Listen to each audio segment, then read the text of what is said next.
Hello, ladies and gentlemen, thank you for coming to the stream. This is Scarlet Sonic, and today we're gonna finish Oracle of Ages. A game that I complain about a lot, for mostly good reasons, even though I didn't really struggle with the game. During the past streams, I just don't like the game. It's just... I have my reasons for not liking the game.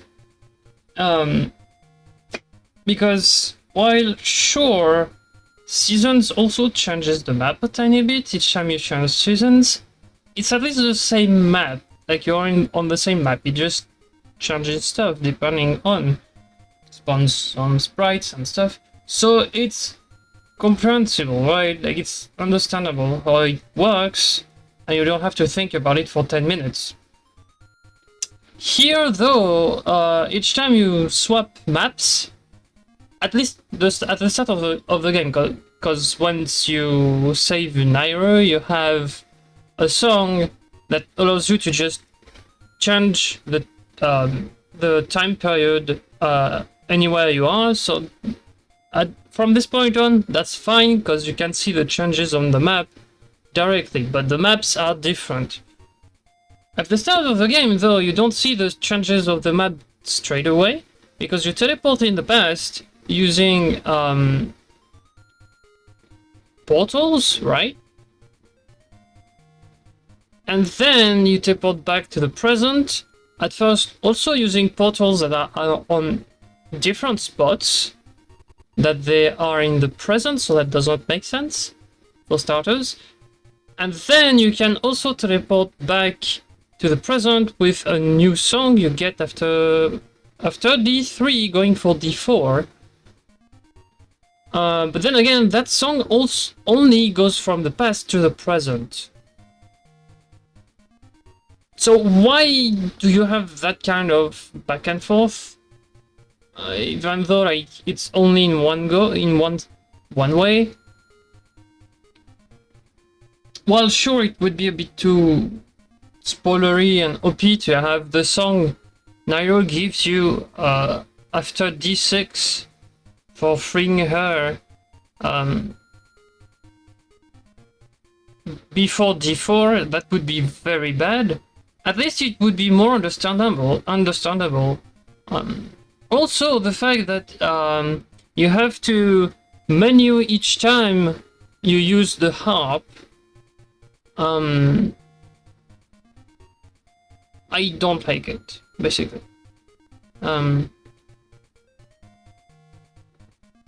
I guess it's the only way you can do the, I think it's Flux Chant, like the second one, because if you don't do that, then you would have to have specific spots where you can use it, and that would go back to having the portals, which would completely break, air quotes, the purpose of the song, because you would use a portal anyway. So I don't know, like, the second song doesn't make sense. You either have to use the portals, or you don't. Having one song that allows you to not use the portal, but in only one way, does not make sense to me. So there's that. That's the difference of the in the two maps. But teleporting between two maps, which is annoying. The second thing is, and you saw it last time we played, is the farming for both maple and the gacha seed. So you're gonna say, yeah, but it's also in season, right? Yeah, about that. Maple and the gacha seeds are also in season, sure, but you can have the gacha seed spot and, well, the gacha seed spot that will give you the piece of heart, plus a farming spot so that it grows, and you can get in, so that it grows, and so that maple can spawn, and a screen that's mostly free to use because there's absolutely nothing on it that would make maple annoying to play the minigame with, all at the same spot. If you do it correctly, like I showed it on YouTube, there's one exact spot where you have infinite enemies you can kill, and the gacha seed spot is literally a teleport away. So seasons is literally super convenient for that farm at the end, because you don't have to think about it. You just go at this spot and you just farm there. H's, you have one screen where you have bushes you have to cut. That's probably one of the best screen you can spawn maple in.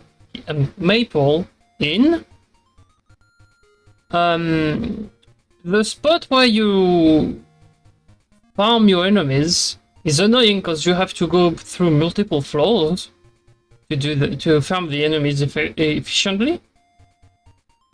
And even worse, the gacha seed you need to plant, like the spot you need to plant the gacha seed in, is literally not a teleport away.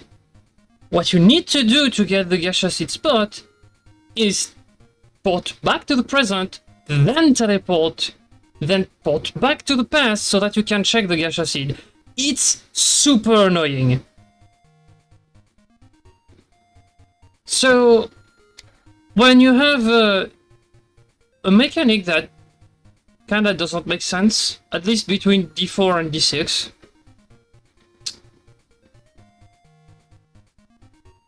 you have the movement between the maps that are ridiculously stupid sometimes. There's one portion of the map that's literally just moved to the right, which means if you teleport at some point you just land in the water. Okay. You have that thing with the farming at the end. The farming is dumb, and the gacha seed spot is not at the right spot. Not at all, in fact. And it's not convenient. And also, I just thought about this, but the mermaid suit is annoying to use. You have to spam the directions on your buttons, on your D-pad, just to go in a direction, which results in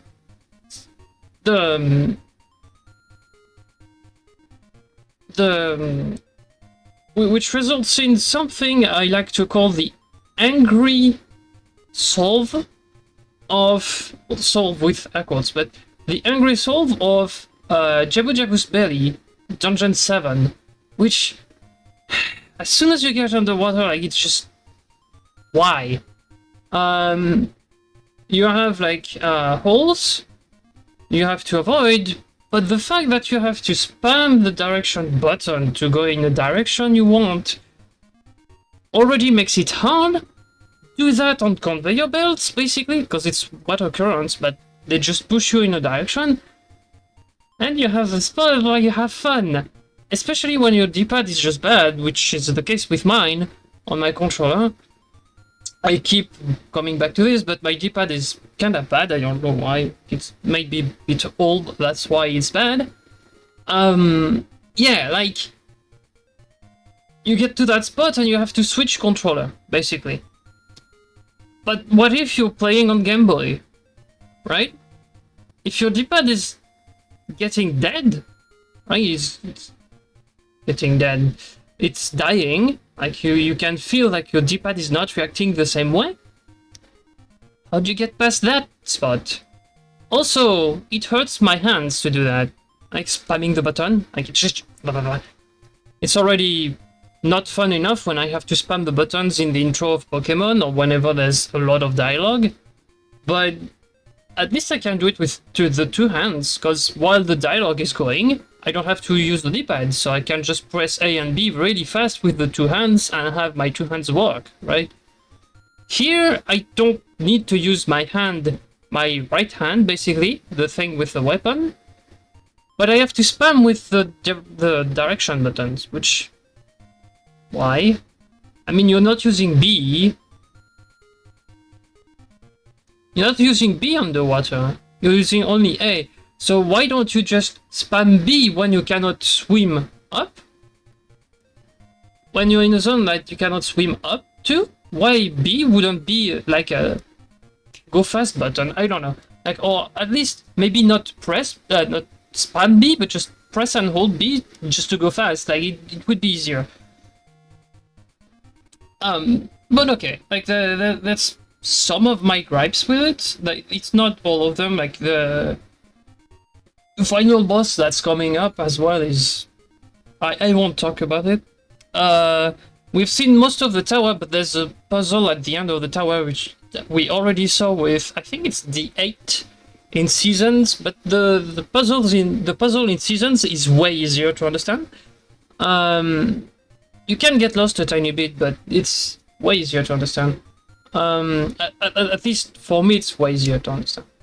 And then, yeah, you have a boss fight, which the first phase we already saw when we saved the Nairo, but then there's the second phase.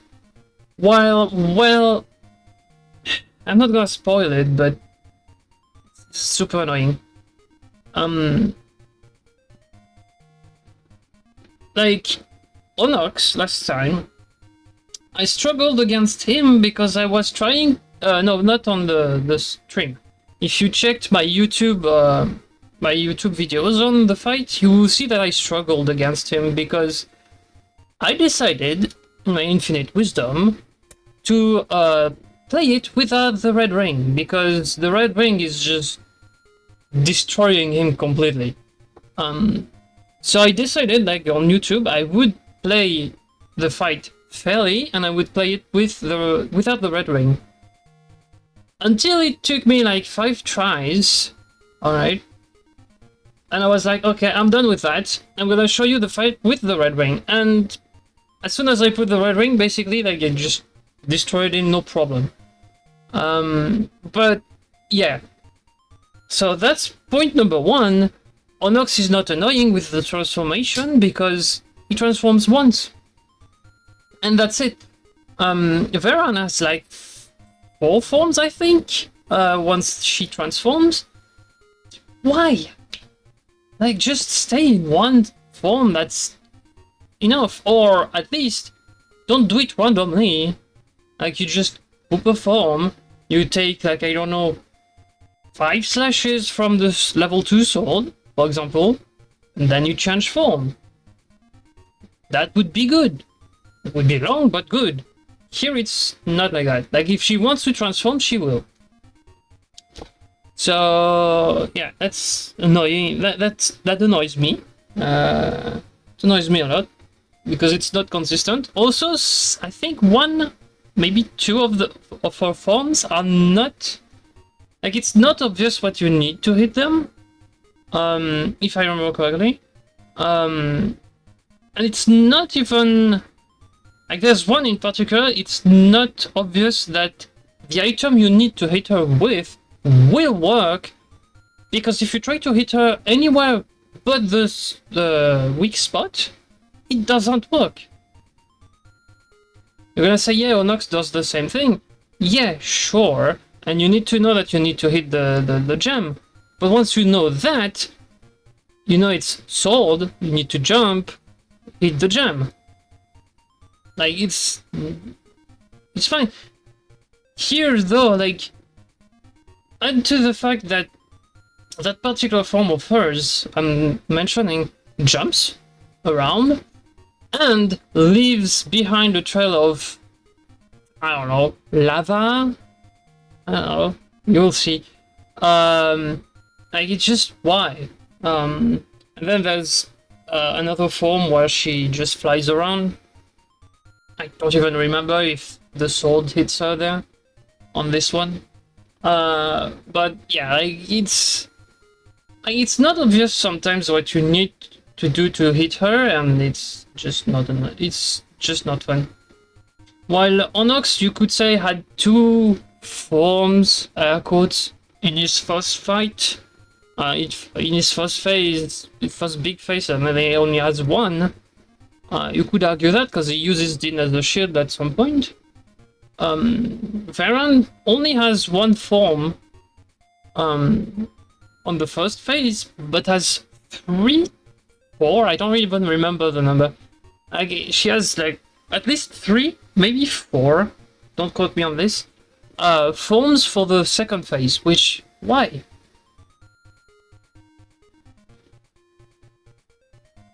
Well, if you want her to transform 4 times, sure, but in that case, do that logically, which is like, she takes 5 hits in one form, she transforms it to another. 5 hits into that form, she transforms it to another.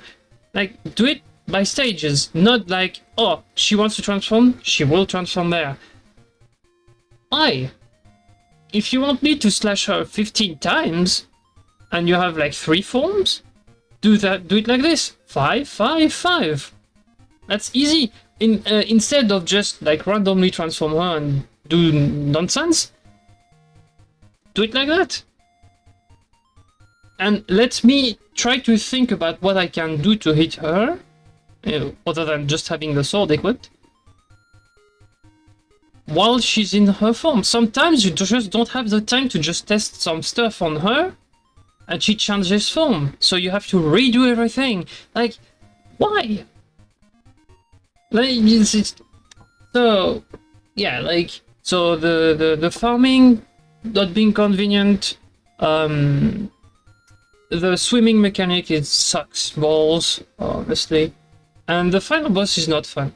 It's just not fun. The whole game is just not fun. Like, to me, the whole game is just not fun at all, because the time warping mechanic, even though it would have been fine if you did it correctly, between D4 and D6 doesn't make sense. Like, it just, you cannot say it makes sense when you have one song that only allows you to teleport between portals, and then you have the other song that only allows you to go to the present.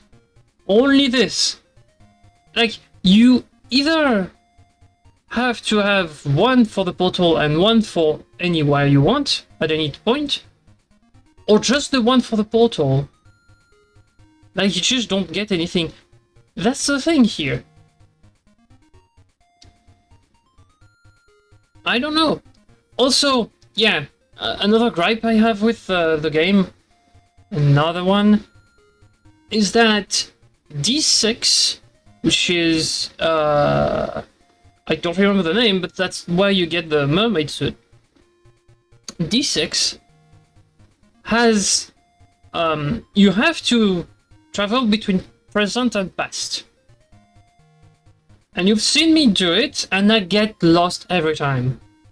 It would be so much better to have multiple spots where you can jump from present to past, so that you just don't have to say, okay, where did I go? How did I do that? Did I open this? Did I bomb that? You just test, like you have a spot at some point where you need to go to, right?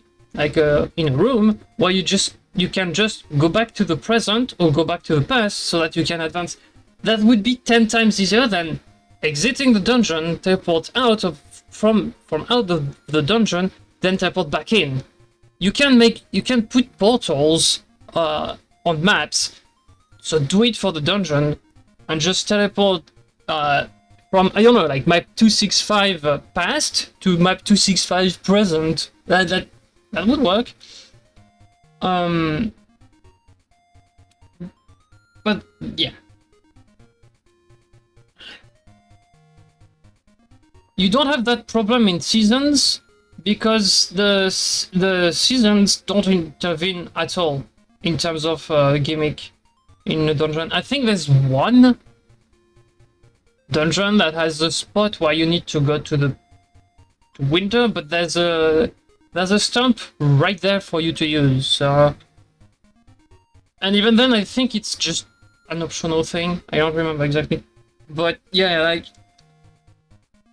it's less annoying. There's one spot where you can say it's annoying, like the season change mechanic is a bit annoying. It's D7. Because D7, the only stump you have close to the dungeon, you have to travel like for 5 or 6 screens before you get it.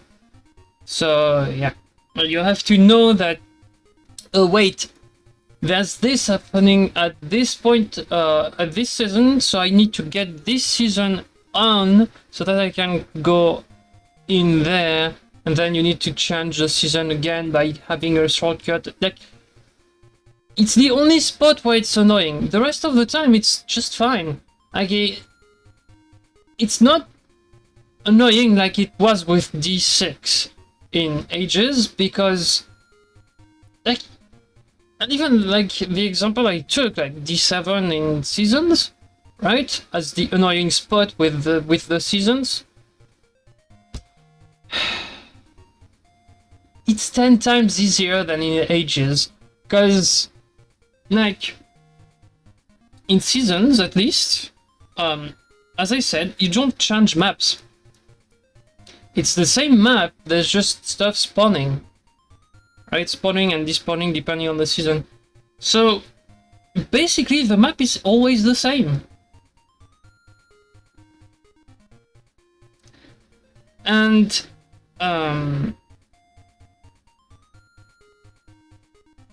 yeah, like, there's some small changes, sure, there's some small changes to the map, but it's the same map. Like, you can recognize stuff and you can say, oh wait, here for example I'm in winter, I see water that's frozen, so I know if I get to anything other than winter, that spot is gonna be water, so I need my flippers to swim there, for example.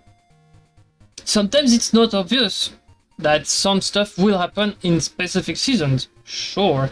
Like, for example, the old man for the golden beasts in season, like, I don't think the golden beasts exist here, but the old man in season for the golden beasts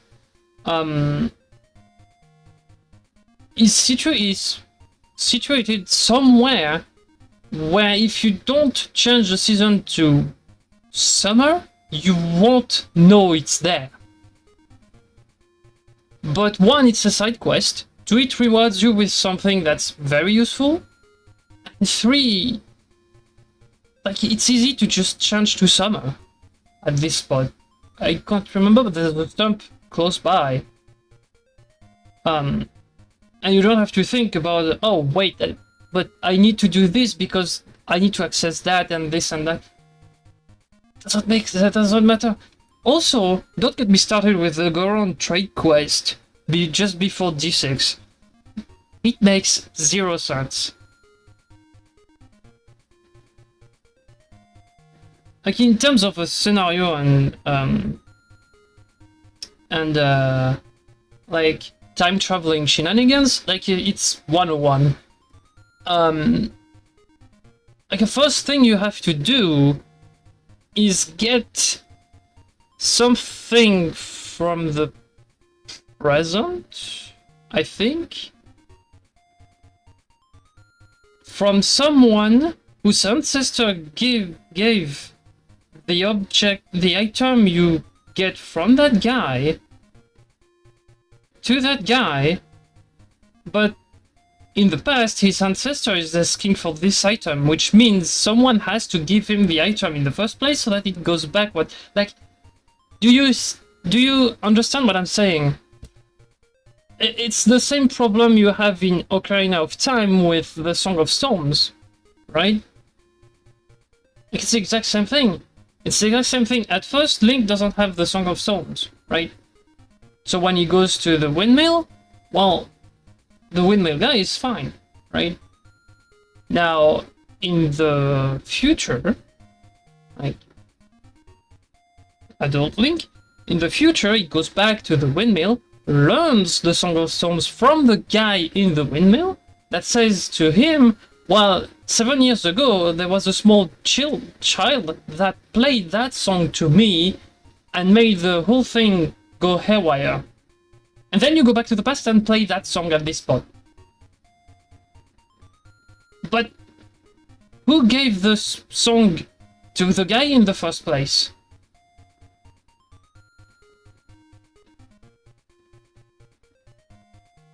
Because originally Link doesn't know the song. That's the exact same spot here with the Goron, where the descendant gives you the vase that you give to his ancestor so that he can transmit it to his descendant.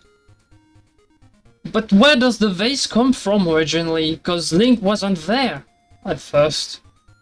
So the vase had to come from somewhere. But from where? So, like, it doesn't make sense. So that whole section of the game doesn't make sense anyways, but yeah, like the Goron thing there is just why? Time paradox, yeah, exactly. Like, it's just, there's lots of things like this, small things that just don't make sense in the game. Yeah.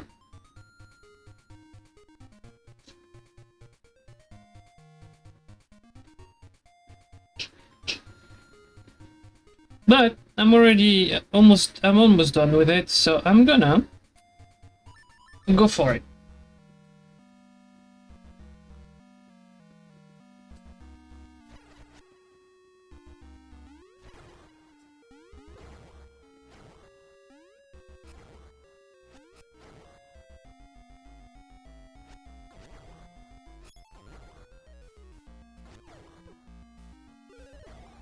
Ow.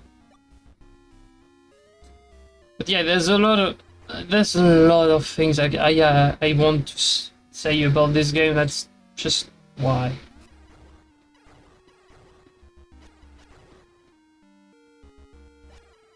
I have nothing against time traveling stories, but this one just does not make sense.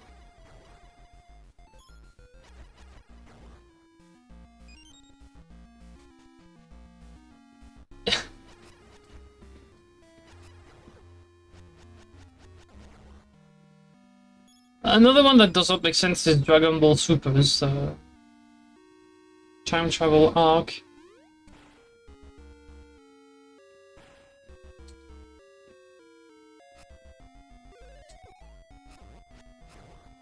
But Dragon Ball Super does not make sense already. But...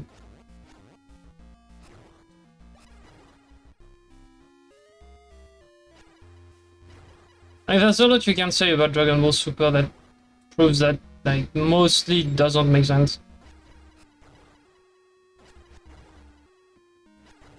like, sure, fine.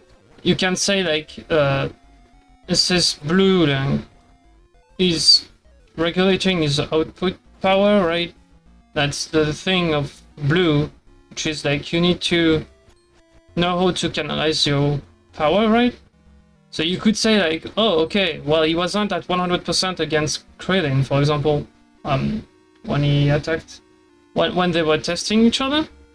But even at 1%, I don't think like Goku doesn't stomp flat Krillin. Like, I don't understand that.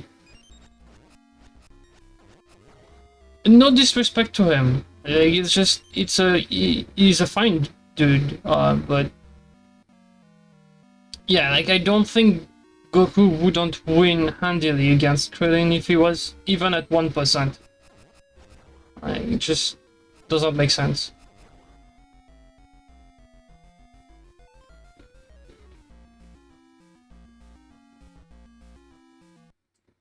Alright, let's go.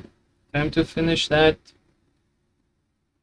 But yeah, like the time travel the time travel story arc in Dragon Ball Super just doesn't make sense. Because for it to happen, that means there has to have been another Goku somewhere in the timeline that had access to Super Saiyan Blue. There had to have been another like U6 tournament like this. There's a lot that had to happen, the exact same that had happened in the original timeline, right? For Zamos to just take over Goku, right? And, like, why? It's just...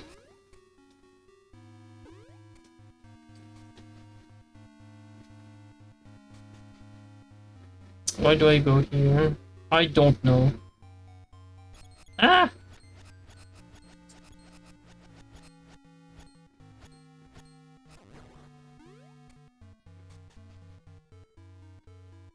Up or down? Up, I think. Nah, it was down, right? It's here and down. Oh my god, this one.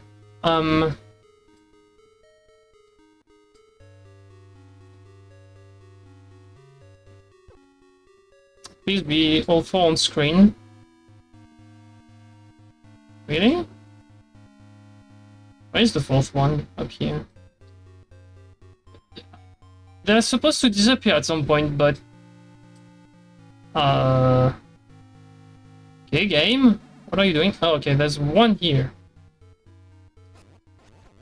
Now, of course, I had to find the last one. Huh?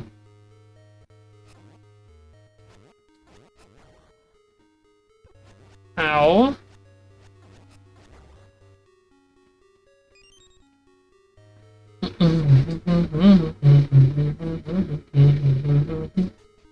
Yeah, it's this puzzle that I'm talking about. Well, not this one in particular, it's the one before this one. That we have already seen in D7, in D7 or D8 in seasons, but this one is just the most annoying one. Because sometimes they can just despawn off screen.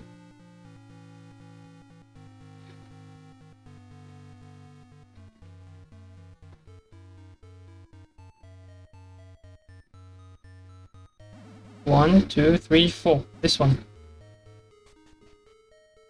Nope. Oh my, why? I have to go there. So where do I go now? Like, which one is the right staircase?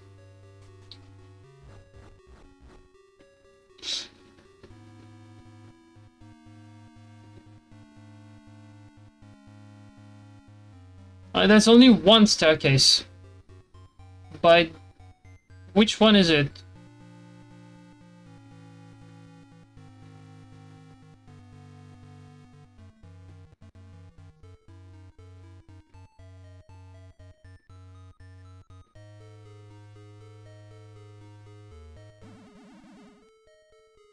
Okay.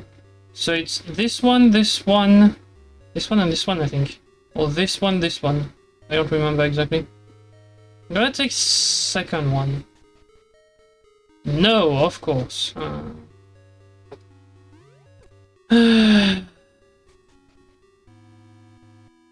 Yeah, again, like, that room with all the staircases, there's only one that you need to take. But which one? I don't know. There has to be, like, one easy step you can do. Because in the speedruns, they don't glitch that... Oh, okay. It's 2-2, okay, I see. That's the easy thing. It's two down, two to the right. Alright. Right, I see. Yeah, I remember that the speedruns don't usually struggle with this, so it's not a random staircase. It has to be something that's fixed. And... Ow. And yeah, like it has to be something that the speedrunners can do very fast.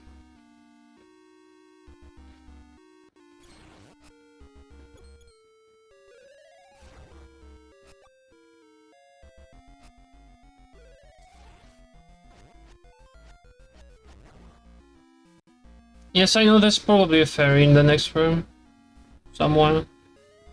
There's a cutscene as well. You know.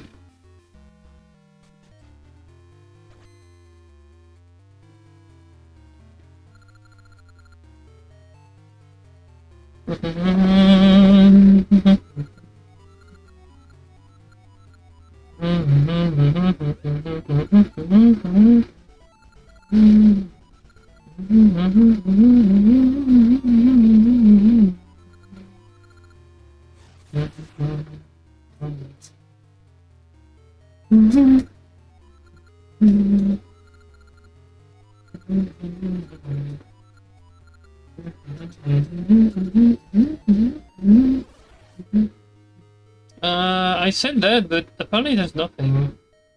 I will start the boss with -3.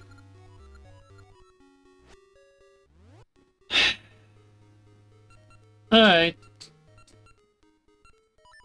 We know how to beat that. We know how to beat her here. In the first phase. But it involves like swapping stuff here and there.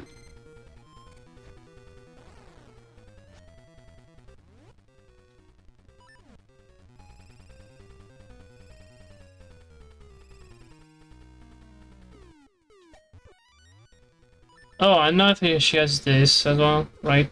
Oh, come on! Really?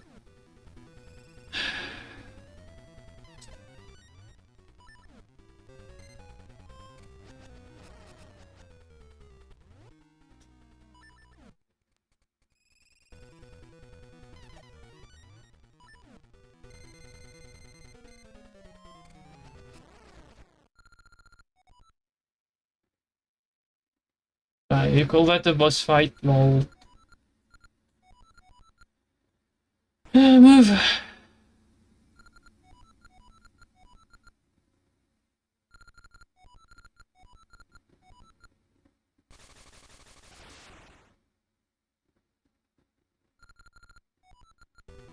No, I forgot this form.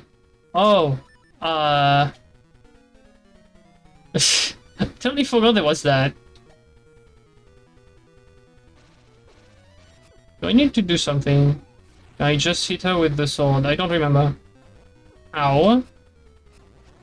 Oh, I can just slash? Alright.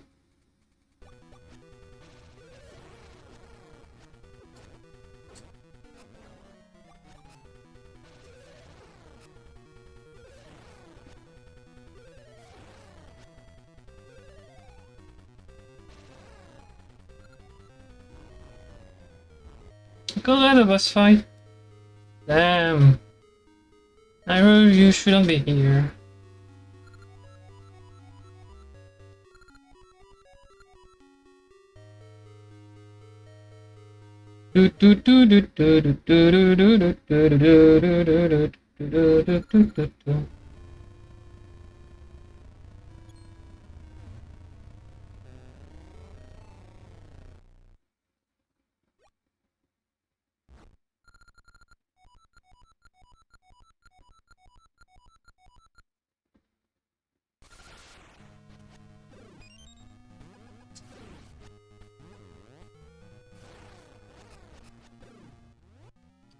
So if there's this, that means like one of the forms don't like that.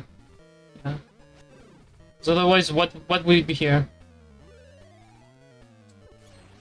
Oh. Ah! I missed.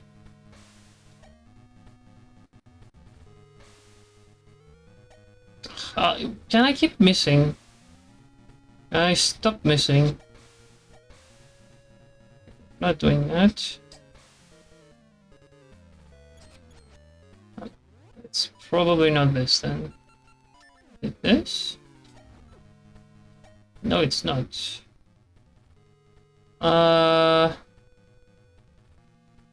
Bombs, maybe? Got it. Alright. It was. No. Oh, I missed.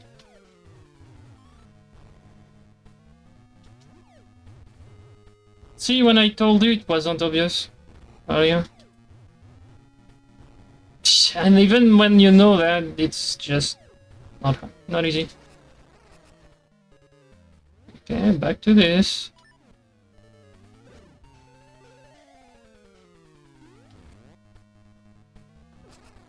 I missed. This again? Really?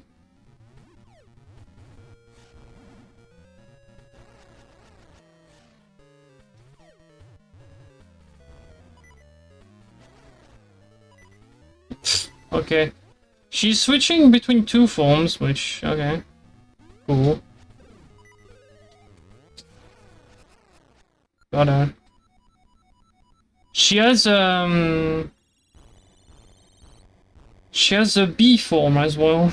And I think that's why there was seeds earlier in the bush. I think it's the bee form that doesn't like the seeds. Alright, we're done. We're done here. Good to know.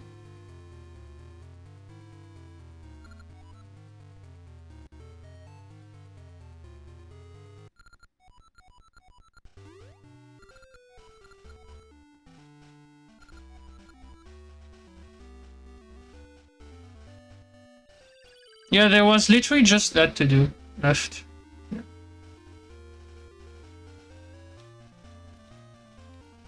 Oh, by the way, I think I had the blue ring equipped, which means better defense. Just think about it. I ended with like 3.5, 3/4 hearts. Yes, I played recklessly, but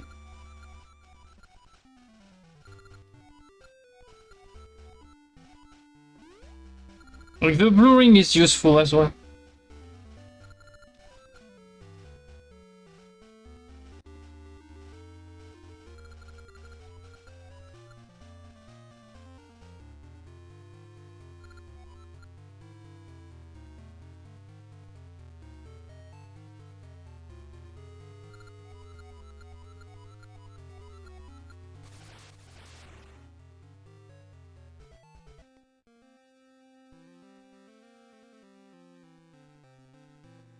Okay. So that's the end. And you saw firsthand at the tail end here, what I was saying about Varan's weaknesses. Like one of them isn't super obvious, but you can still guess it if you just slash your sword. The other one is not. Like, from what I remember, I might be wrong, but what the bush gave me earlier in the fight was a seed. A sand seed, in fact. And to me, that means like, okay, you need the sand seeds for something in the fight, right? At some point. So when she transformed into her like spider form at the end there, I was like, okay, I got a seed, so maybe the seed will do something, right? Well, no, you need bombs. And nothing tells you that you will need bombs there.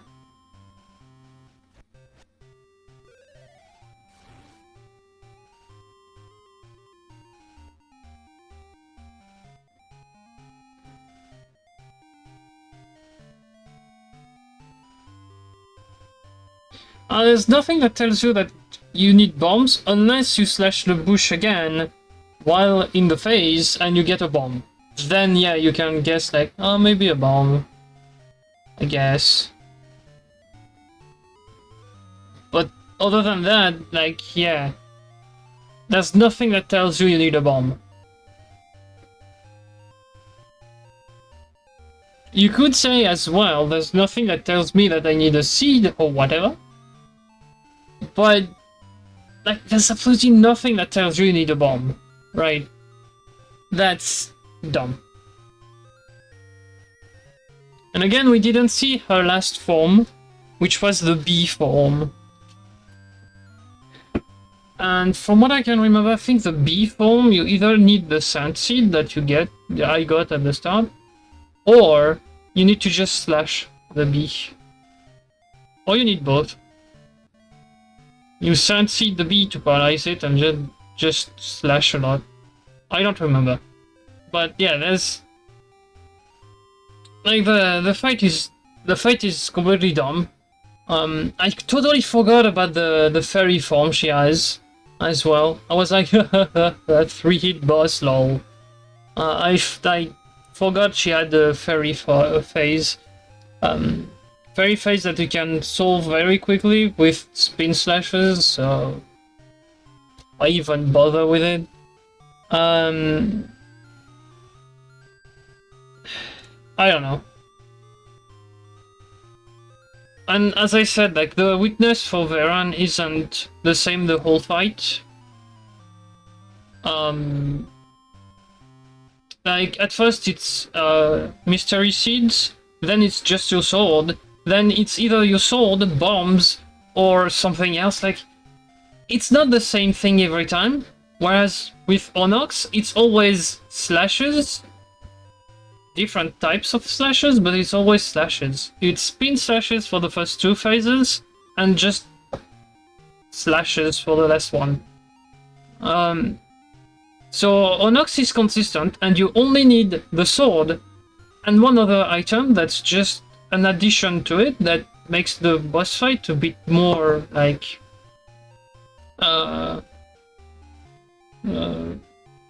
like a bit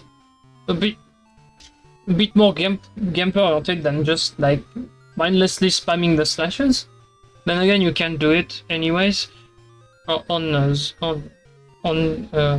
phase 2 with the Din shield, but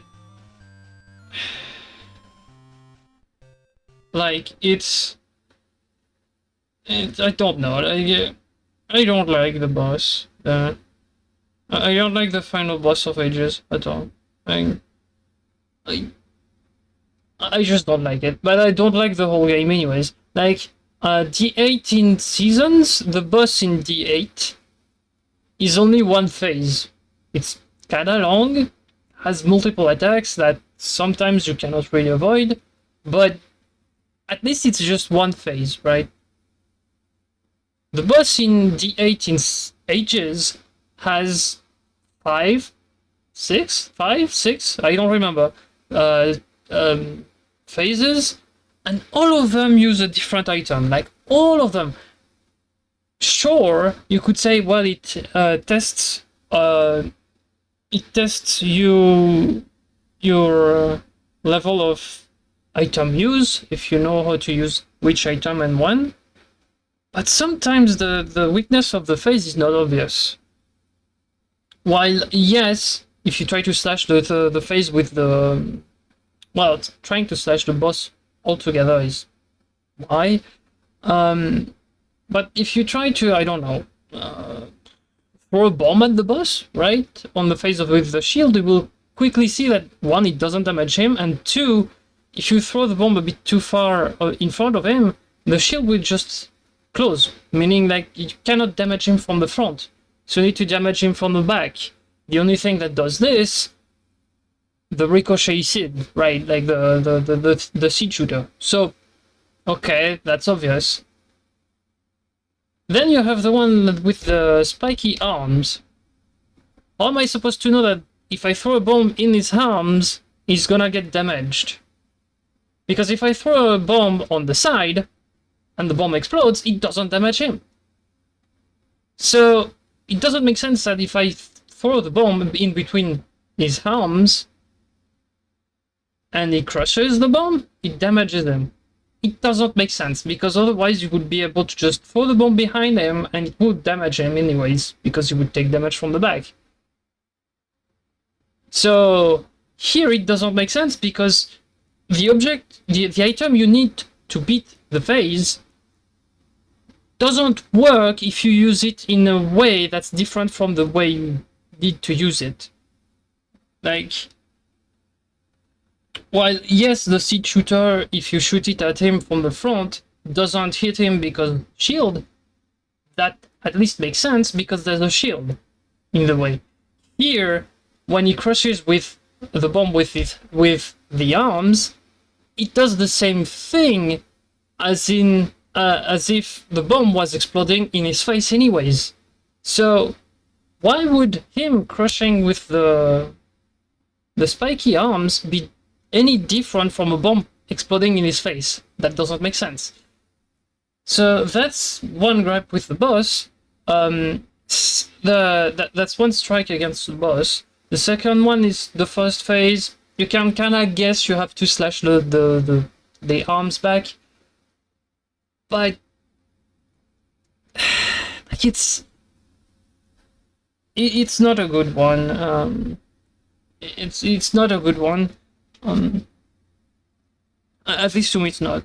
I couldn't explain why. Mostly because like it's mostly luck, and you cannot really control when you hit the boss. Which, why make a boss like this? That's mandatory, right? If you have a boss that's like this, you should make it optional, because it's all luck based and doesn't matter. Maybe I'm just not doing it the right way, which means like maybe there's an easy way to just control where the fists go when you slash it back, but I don't know, like it just doesn't sit well with me. What does he have? Oh, the ball and chain phase that he has as well. You kinda guess that you need to have you need to take the ball and send it back to his face, but like usually what you would do is you would wait for him to shoot and get the ball that he shot to get him back in the face. And since you already just shot his fist back in the first phase with the sword, maybe you would think like, I wait for him to throw the ball. Once the ball is there, I just slash it with the sword, or at least I lift it with the bracelet and just like pull it back a tiny bit more and just release. Nope. That's not the ball that he throws at you that you need to lift, it's the other one. And sometimes he throws both at you anyways, but it's the other one that you need to lift and go backwards with, have tension, and just release when you have the necessary tension to just hit him. The thing is, in the meantime, though, the other one is coming back to him, and he can shoot it as well. So you need to be careful and do it at the right moment. It's a cool idea. The thing is, yeah, you need to guess it's the one that it doesn't shoot that you need to get back, not the other one. Which, okay, fine, kinda makes sense, but why? Like, you could always do the same thing with the other one. Like, you just, or at least like you make him shoot, wait for him to start pulling it back, and then you yourself grab it, pull it back, and then throw it at him. That would make sense, right? Like it just it gives you the nope. You need to go to him directly. Like just why? Does he have another form though? I don't remember.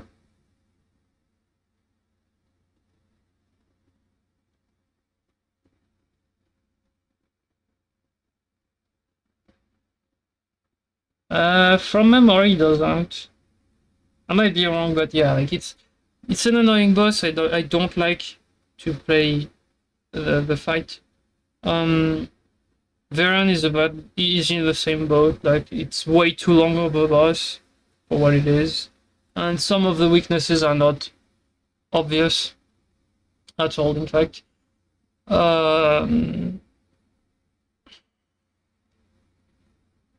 like there's stuff. Is it D8? Right? Yeah, it is D8. It's D8. Like the D8 dungeon is just why? Why would you do that? It's so dumb. Like the design of dungeon is just annoying. I've spoken about D7 as well, but like having D7 and D8 back to back, two dungeons that just no thanks. I don't want to play them again. Like it's just why. Usually in a game when you have those kind of thing, they're spread out. Like you have a dungeon that's annoying at like D3, and another one that's annoying at D7 or D8. Here it's not the case. You have one that's a bit annoying at D3. You have D6 that's annoying because of the whole I need to travel back and forth in time, not only to access the dungeon, but to finish the dungeon I need to go back and forth, but the only way to go back and forth is outside the dungeon, so it's annoying. You need to retrace the step every time. You have D7, which is water levels. If you don't understand that at the tail end of the dungeon, you need both blue buttons activated to advance. You're gonna be lost for a while. Because you're gonna be like, wait, but I activated this, so it should be like this. Like, if you don't understand some of the hints you have in some of the rooms, you're not gonna finish the dungeon because it's annoying. And then there's the underwater section as well that I already mentioned with the treadmill thing, the water currents, and the spamming the directions. Which is just why would you do that? And then the 8, because why not? Having like 6, 7, and 8 be annoying dungeons for different reasons. But yeah, I get that the 8 needs to be long because it's the last dungeon.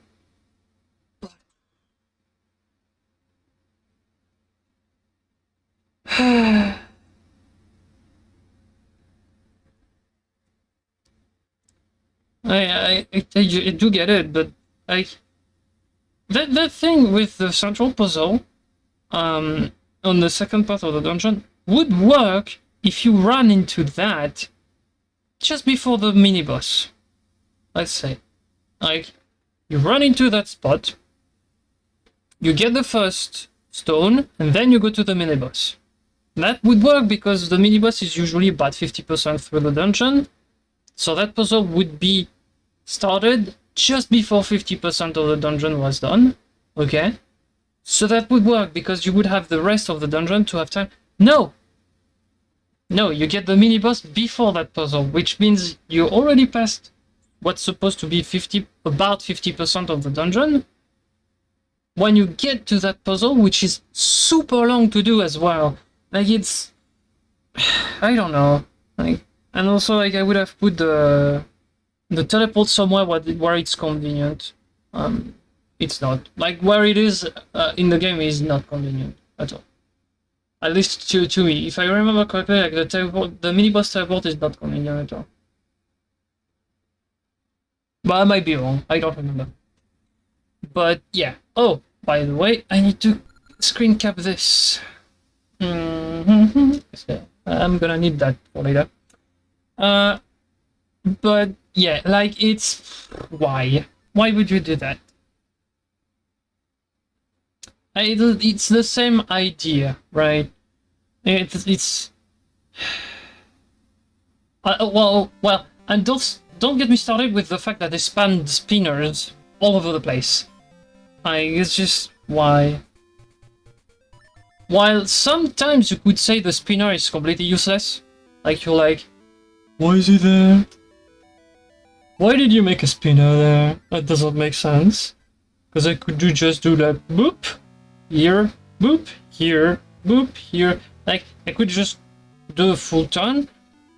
There's, like, D3 is the best example of a spinner that's horrible to navigate. Like, it's just...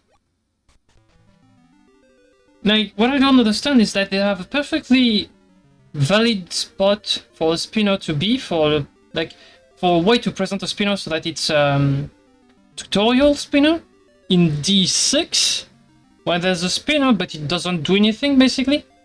Like you have a spin, like you're basically having this. You basically have the spinner, but the spinner only has one exit. So the way you can make it spin around makes sense and shows you how the spinner works, right? And then you can do a harder puzzle with it later. So I would have seen that in D3. I wouldn't have been as pissed off with spinners as I am right now. Because if I've seen in D3 or earlier, that kind of spinner would have been, oh, okay, it's just a tutorial. Okay, so how does it work? Okay, I enter the spinner, it goes to the direction it's pointing where I enter the spinner. Oh, the spinner changes color and the rotation inverts. So that means if I go to that spot up here with the spinner, I will end up in the same spot, but it will change the color again and change the rotation again, which means I can exist. If I take the spinner back from the top exit, I can exit to the right where I need to go. So you, like, that particular spot would have been way better in an area dungeon than in D6. Because D6 is way too late to teach that kind of thing. You already saw one. I don't remember if you saw another one, but you already at least saw one in D3, which was very hard to navigate because you had to remember, wait, is the spinner on the right track to get me to that spot because I need to go there? Or is it completely wrong? I don't know, but I need to check. Other than this, like spinners are annoying, sure, like in Pokemon they're annoying as well, but at least like it's a mechanic that you can make sense of, right? It's a mechanic where you're like, okay, fine, it's spinning like this, and when I make it spin, it changes color, which changes the way it spins. So do this, do this, do this, and I go there where I need to go. Okay. But the way it's presented in D3 makes it very annoying to navigate. And I think that's why I'm pissed off at this. It's because if you put the same spinner you have in D6, which doesn't do anything, has no use whatsoever, in D3 to go only to the right at some point, you would have made 10 times more sense as a tutorial for this. I say D3, but you could have put a spinner like this, like I say is in D6. You could have put that particular spinner in D2 or D1 to present the spinner mechanic, so that when I get to D3, I'm like, oh, okay, that's this thing again, but this time I can go all 4 directions. So I need to remember, okay, this time it's going to go to the left, so if I can come back through the bottom, it's going to go to the right. Okay, and like, it's a thing, like it's the way it's presented in D3 that doesn't make sense to me. Like, to present a new mechanic, usually what you would do is you would do it on a smaller scale, right? On a small scale. So here, the problem I have with the way they presented that is that they did it in a scale that would be the normal way.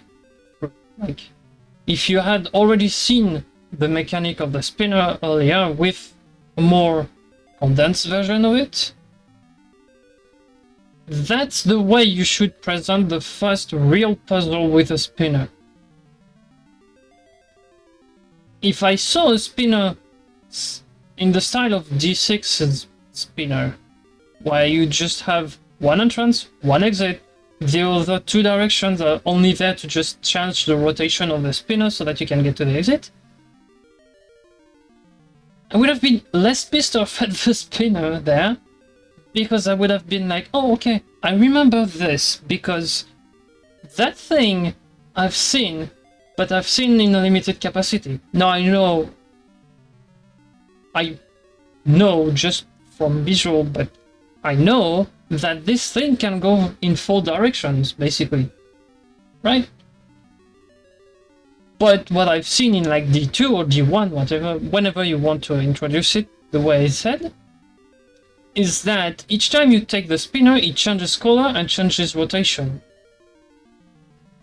So I need to planify my thing so that I can go left, can go right, can go up, and back down if I need to. It wouldn't have been as much of a hassle and as much as a pain in my ass, sorry to say that, if it was introduced correctly earlier in the game. Here it wasn't, which means like the first time you run into that spinner, you're like, oh, what is this? Like, do you understand what I'm saying, right? What I'm saying is, I don't mind the mechanic itself.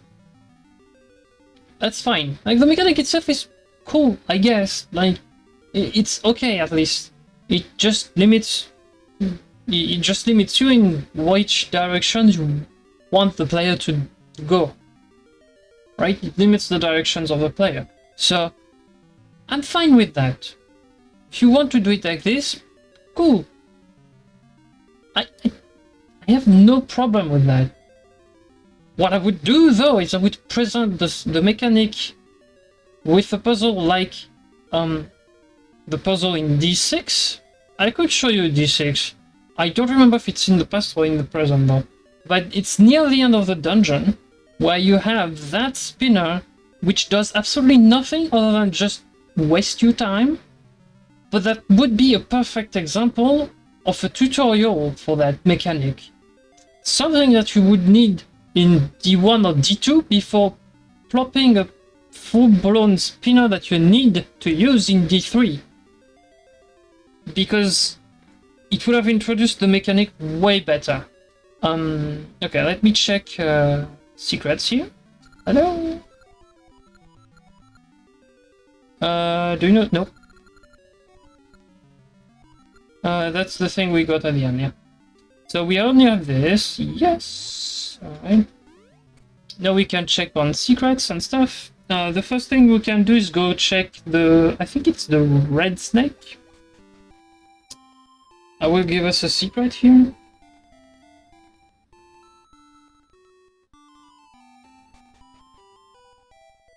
I think it's you, right? Keeper of ring. Make your choice. Nice. Listen well. There you go. No. Because now it's in the book up here. Alright. And now we can just ask around for secrets. But, does he have a secret? Because he doesn't do anything the whole game, so... Oh! He asked for a secret, okay.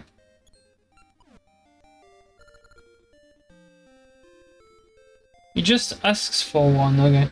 So, I would need to check a Let's Play to see which secret I need to give him, but okay. I think, like, either the guy or the... Oh, they're not there! Oh, they moved. Did they? I did.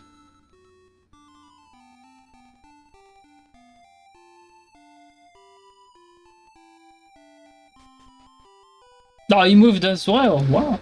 Okay. Well, I say he moved. Maybe somewhere around here, but I don't know. Anyways, yeah, like the spinner would have made way more sense inside D1 or D2 to just present it. Where's your dog? Yeah, okay, you're another person that asks for a secret. Okay.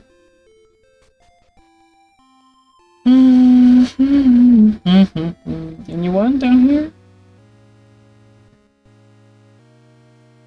Yeah, I'm gonna show you D6, don't worry.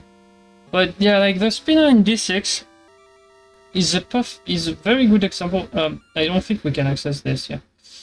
Is a very good example of how to use a spinner so that you have so that you can okay, I need to be in the best for this. Alright.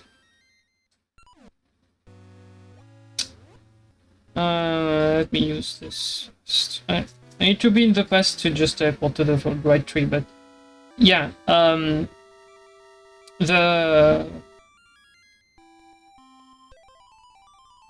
as well, like not being able to teleport at the near the black tower is annoying. Like, okay, I understand that it's not supposed to be okay to teleport at the black tower, but freak off with that. Just let me teleport after the end of the game. Not this one, not this one. This one. So D6, is it D6 in the past or D6 in the present? I don't remember.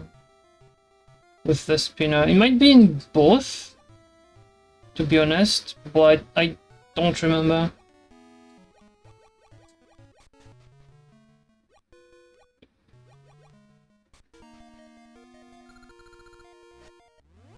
Because the boss is here, but the mini-boss is in the present.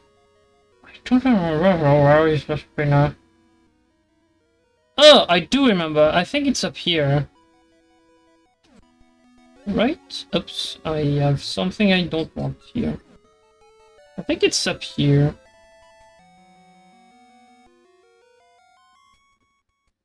I need to turn left here. Oh boy. Ow! Alright, also, the cane. Not being useful outside dungeons. Yeah.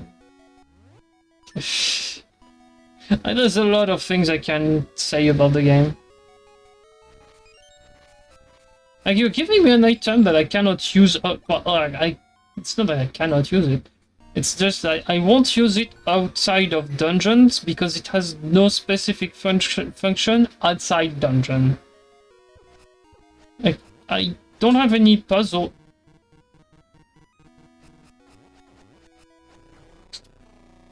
Yeah, that as well. My lord. That thing as well. It doesn't happen in seasons. Like a room like this, that's super annoying. You have some rooms that are positively annoying, sure. But they're not super annoying like this one.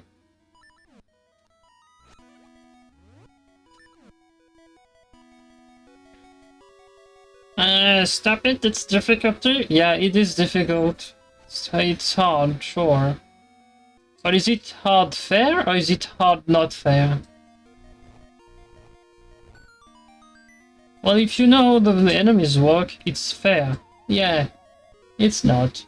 It's literally not fair. Because you have enemies, you need to slash, right? In the room. And so you have one of those enemies, right? The hands that pop up from nowhere, right? So you can see them come in, but they pop up from nowhere, right? So you have to go fast with your sword, right?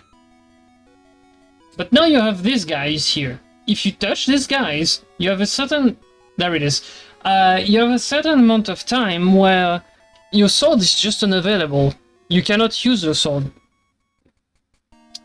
So, add that to the wizrobe that can go through walls, and you get a room where you have enemies that appears out of nowhere, go through walls, and can just stop you from getting damage done to other enemies. Yeah, that's not really fair.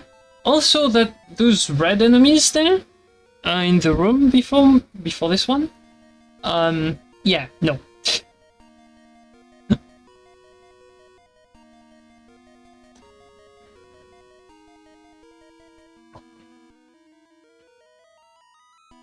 So yeah, here is what I would have seen in D1 or D2, right? The puzzle with the spinner, and the spinner is in that configuration, or I don't know, you need to exit to the top or something. But that configuration is better because there's only one exit. But okay. So puzzle with a spinner where you have to use the spinner to go where you need to go, right?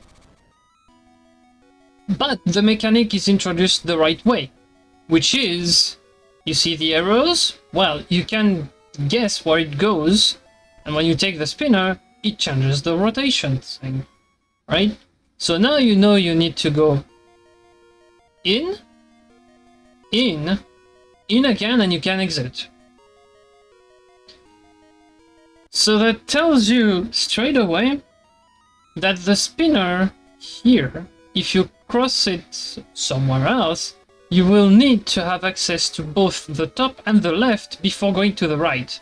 Because the way you do go to the right with the spinner, depending on the order of the color it's in, but the way you go around with the spinner, if you want to go to the right, you need to go first to the left, then have access to the top, so that you can go left, top, then right. So you would go up, you would go down, top, to go to the right. Okay? That's what I would have done with the spinner. I would have introduced it earlier with that kind of thing. It doesn't do anything.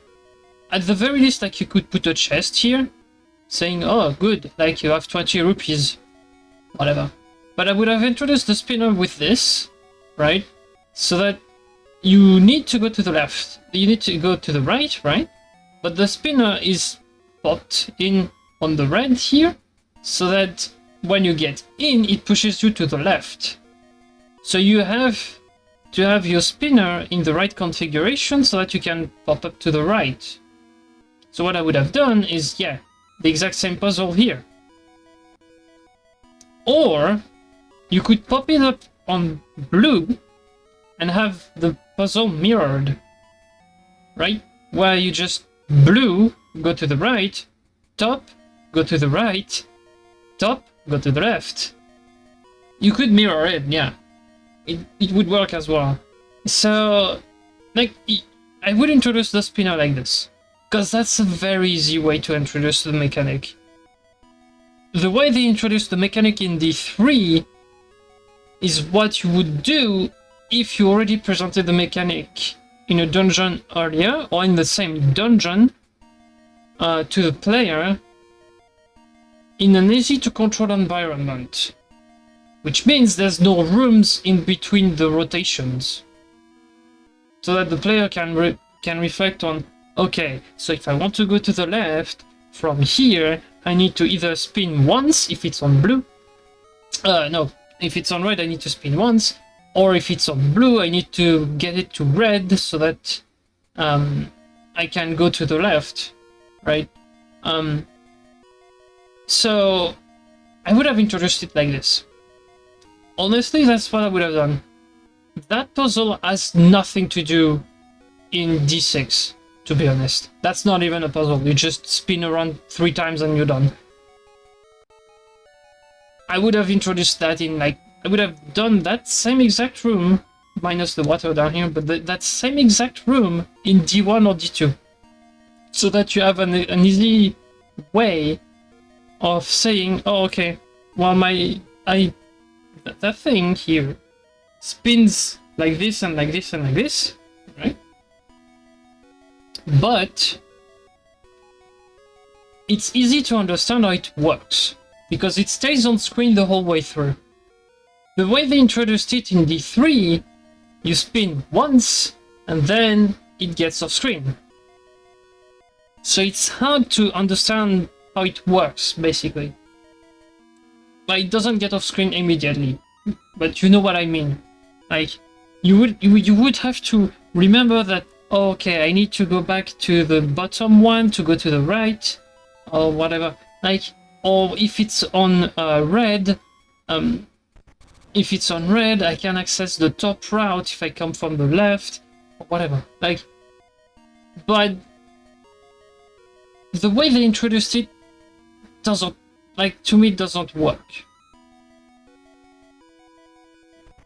What I'm saying is, personally, I would have introduced it the way it is here, which is, you literally cannot do anything other than trying to escape either to the right or to the left, depending on what the spinner color is at the start of the spinning sequence. Because there, you would have your player say, oh, okay, well, I can only go to the left. So I go to the left, I see it changes color, and it reverses the direction of the spinner. So if I want to go to the right, now I would need to come from the bottom, or have the spinner on red after it gets to blue here, right? Or have the spinner on red and come from the top. Because if it's on red and I come from the top, the spinner will spin me to the right and I can exit. So that is a better way to introduce the spinner than what they did in the game, which is introduce the spinner in the middle of a dungeon where you need to have, oh, wait, I need to go to the left to go there, but I need a key and stuff. Why you need to think about the spinner. If you want to do this in D3 and introduce the spinner at the same time, what I would have done is that there's a room with more domes, right? Just before the room with the well, not just before, but a bit before the room with the spinner, right? What I would have done is that I would have made the ledge up here, right? Somewhere. I would have made the ledge up here with the door, right? So that you cannot go through this from the bottom of the room, right? Because you don't need...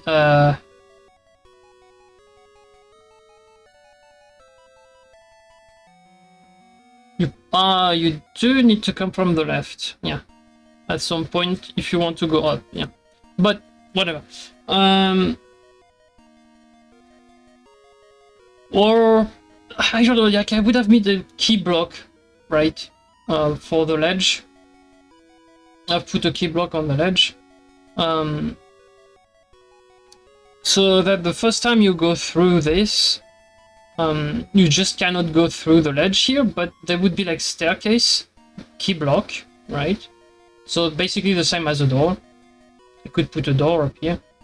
But I would have put the same exit here, and the same exit down here, except that exit here doesn't mean anything for the other spinner, right? It's just the start of the dungeon. This exit here would have been the exit we already have in game. Why do I need a ledge? Yeah, I could just put a key block or a door. Like, I just don't need anything. Why would I put a ledge? I don't know. But, okay. Well, let's say there's a key door up here. The same. But yeah, I would have put the same key door up here. Same exit here, right? But the room, instead of being the Moldome room, I would have made this the room with the spinner here. Because the only way you need to exit, the only way you would exit the room is by understanding how the spinner works here. To get to the right. And the only way you do this is with a spinner that basically the player cannot do anything other than just, okay, I see it rotate, I'm gonna take it. Oh, it changes the rotation cycle, so what do I need to do to go to the right?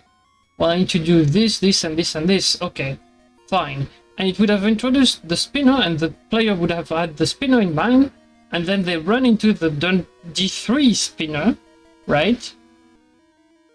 And they would have been like, oh, but I just saw that at the entrance of the dungeon, so I know already what I need to do to go up, for example, or to go left, to go right, right? And it would have been 10 times easier.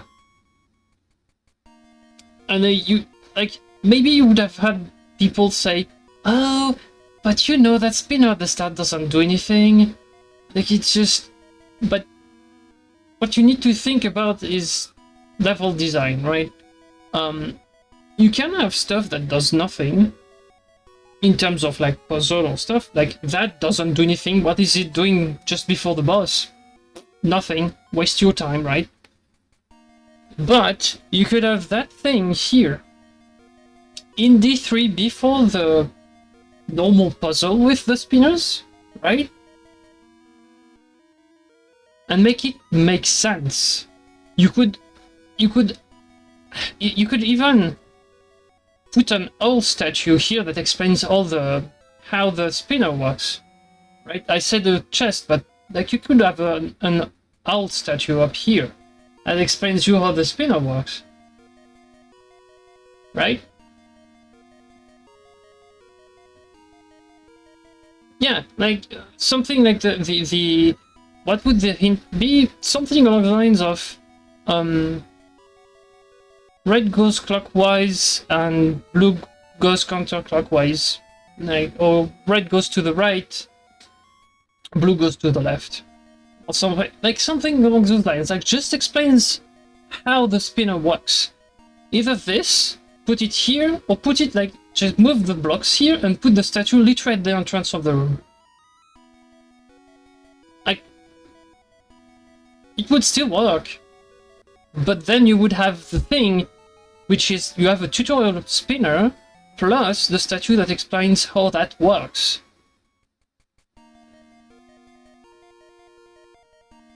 Right? So you would have the spinner in mind when you just run into the normal one in D3, and here you would be able to do something else of the room. I don't know what, but it would be available for you.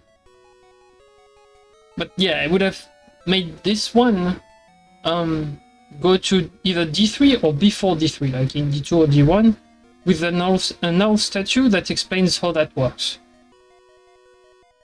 And that would have been less aggravating. Probably what I would have done is I would have put this one in D3 before the other one. Because that way you have the mechanic in mind, and then you just run into the normal one, and that would have been super easy.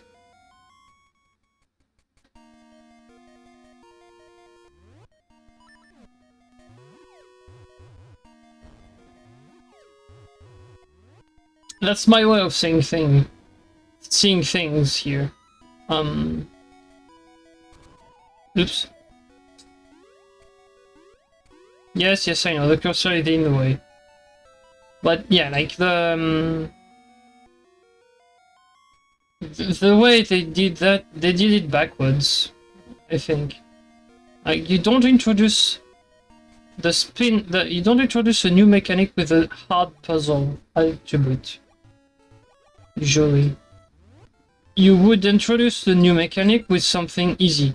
Like when we got the fire seeds, for example, they introduced it with you need to burn a tree. It's not hard to understand. Like, you find the small tree, you burn it. When we got the shovel, it's because we needed to dig something. There was dirt.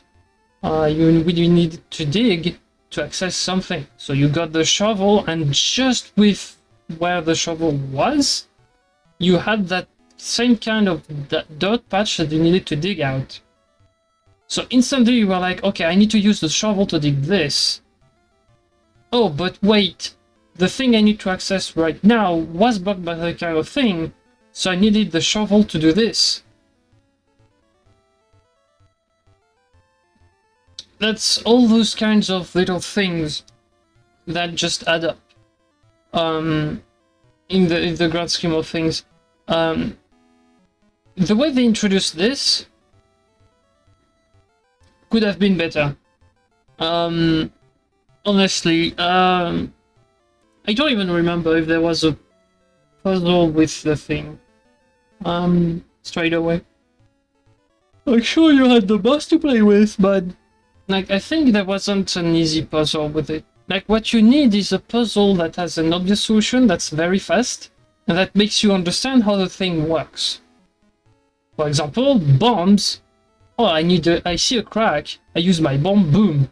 The thing booms and disappears. Or boom, I hear a particle sound if I poke the wall with my sword. I use a bomb, boom, that makes an opening in the wall. That's easy. Like, you don't need to say anything. Well, maybe for the crack in the wall, at the very least have like an old statue somewhere that says, okay, bombs, use them on the weird sounding walls, right? Yeah, but not in D8. There was one, but in D8. Like, at the very start of D8, you had a room where you had to move a statue to find the right wall to bomb, and 2, you had an old statue at the start of D8 that told you that if the wall, when you bonk the wall, it sounded different, you needed to bomb there. You should have that in either D1 or D2 when you get the bombs, right? D2, because it's D2. But you should have that in D2. I think that it was in D2 as well, but that kind of indication, no. What they should have done in that particular room was to say that the crack, air quotes, but the crack was hidden behind one of the statues. Or that one of the statues can be moved. Instead of just saying you can bomb the wall if you hear something wrong with it. That would have helped way more, because you're not waiting for a statue to... Well, waiting is not the word, but you know what I mean. Like, it's not like you have you've seen those statues, and those statues are pretty much always unmovable. Pretty much always. There's some spots where there's some moments where they can be moved, but most of the time they're completely unmovable. Alright? So why would that be different in that room? Right? So what you do in D8 at the start is that you bonk every single part of the wall that's free with your sword until you're like, well, I don't hear anything. Then you activate the old statue that says basically just poke the walls, something is wrong with one of them. Thank you, statue, but nothing is wrong with the walls. And then you're reduced to pushing the statues, because why not? And one of them moves, and then you bonk the wall at this spot, and yes, there is the bomb spot. Like, you would have to have the idea of pushing the statue in the first place to find the spot to bomb. No one tells you that it's possible there. The only thing the old statue tells you is that one of the sections of the wall sounds different from the others, and that you need to use a bomb there. Thank you, Captain Obvious, but which section of the wall is different? And where I need to put the bomb? I cannot stress that enough, but the way they presented the thing, I don't understand. Like, it's just... I'm gonna try to go to D8, because D8 is annoying in itself to access, but... I'm gonna try to show you what's going on with D8, because... with that portion exactly, because maybe people don't remember when we did D8, because it was a while ago. I'm going in the wrong direction, I need to go around the other way. But yeah, like, Is that it in the Crescent Island? Oh, yeah. Yeah, it is. It's the statue in Crescent Island, right. Yeah, because accessing the sea here was for getting the eye for the statue. Right. I completely forgot about that detail.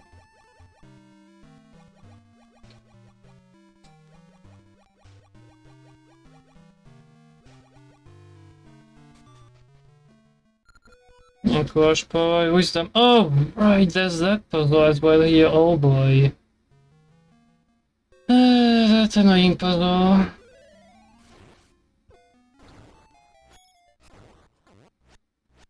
Like, I already accessed the 8, so why do I have to redo everything every time?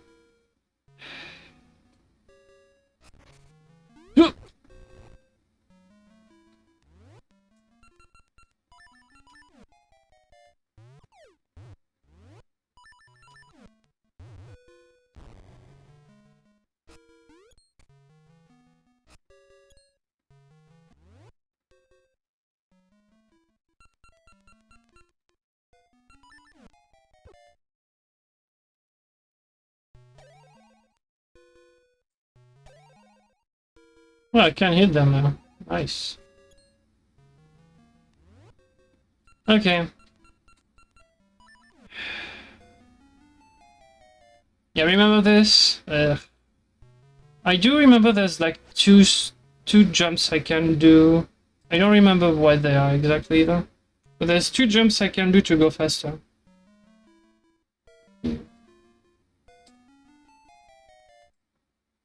Hey.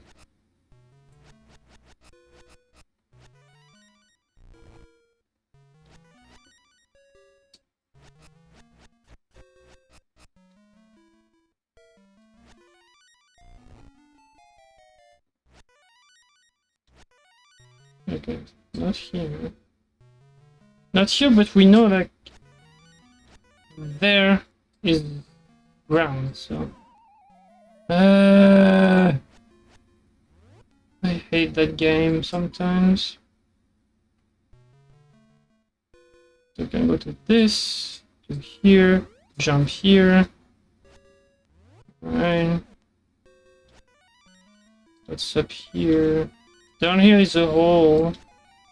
That's another hole, but we know we can jump there. There you go. Another hole. Need more info, please game. Okay, cannot go here.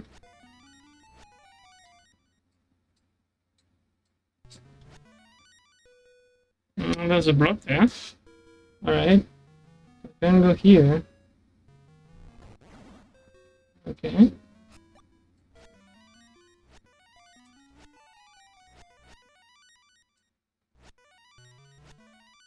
What? Where do I go? Wait, what? Oh, there's ground here. Alright. Up. No, down. No, what?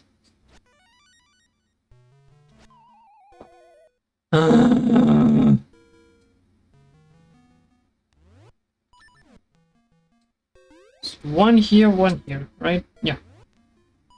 I don't know where to go though. Okay, we know there's no ground behind here. Okay. Here. Oh, there is ground here. Oh, is it just jump up here? Ah! No, not there. I don't want the block here. There you go. Okay, 1, 2, 3, okay. And then there's nothing here, but I think there's a ground here? Yeah.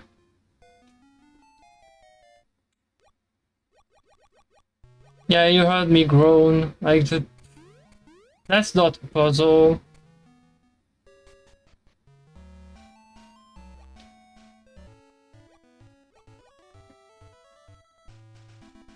Oh, that to just show you something that I don't like.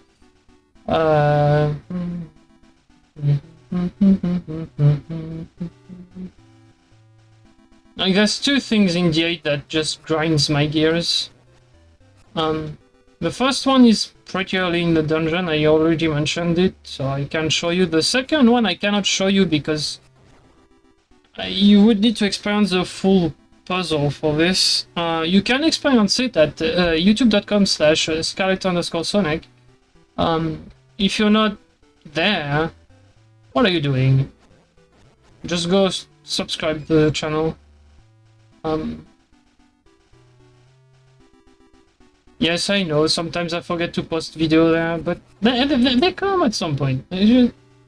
Alright, like I have like I have 5 videos. I need to mount the other one, but I need to edit the Pokemon video so that it's not too long. But I have 4 videos that are ready that I need to upload that I didn't do. I will do that after the stream. But yeah, like it's yeah, youtube.com/@Scarlet_Sonic. Sorry, I forgot that there's the little @ sign now before my username on YouTube's. So let me heal first, because there's absolutely no reason I should get hit there. Alright, the booze. Yep, the booze, of course. The ghost. The ghost, not the ghost. Alright, so that's the room in question, right? So you start with this. So you're gonna see the solution here because it's already done. But you start with this.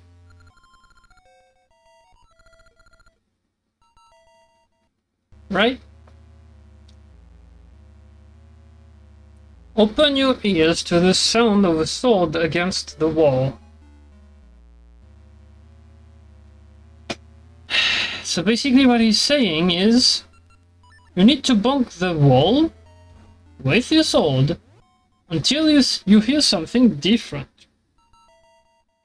Now, I already did the puzzle, so you will see the solution, right? Explain to me how I can hear something different on the wall when there's a statue in front of the wall I need to bomb. Because, like, if I put myself against the statue, it doesn't do a different sound. Like, it just doesn't. So, like, explain to me how I'm supposed to know the statue is pushable, 1, and 2, my access is there.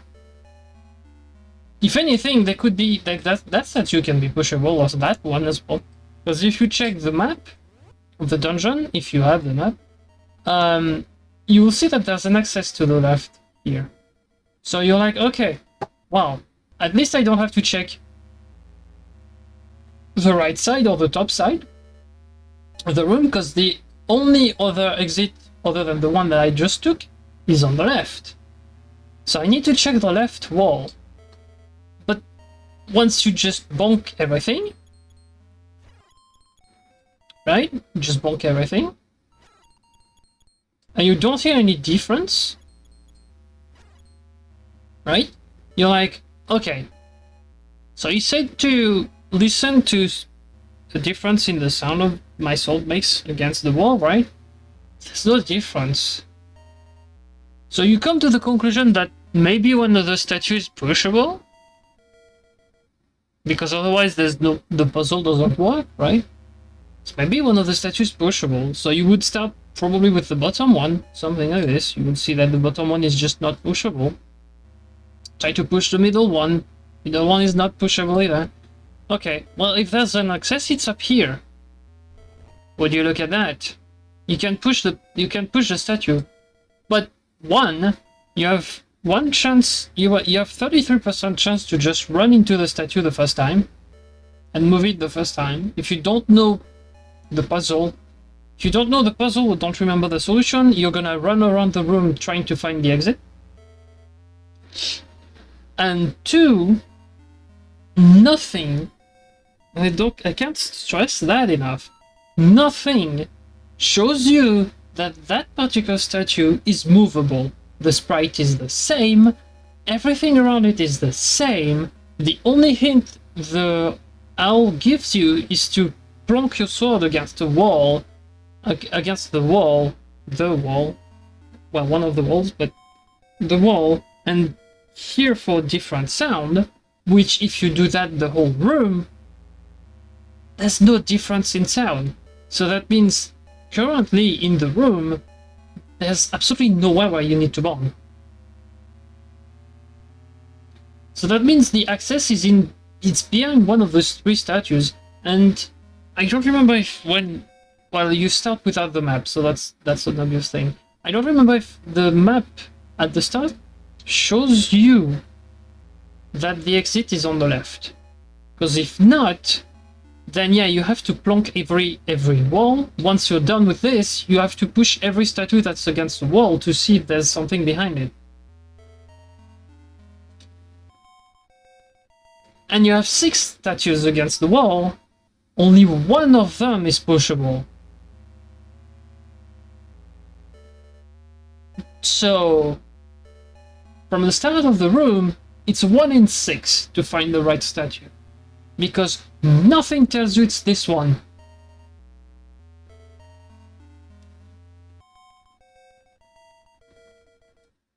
So that's my first gripe with D8. But oh no, we're not done. While the dungeon can be long, sure, it's D8, why not? I think I'm taking the wrong path. Yep, okay.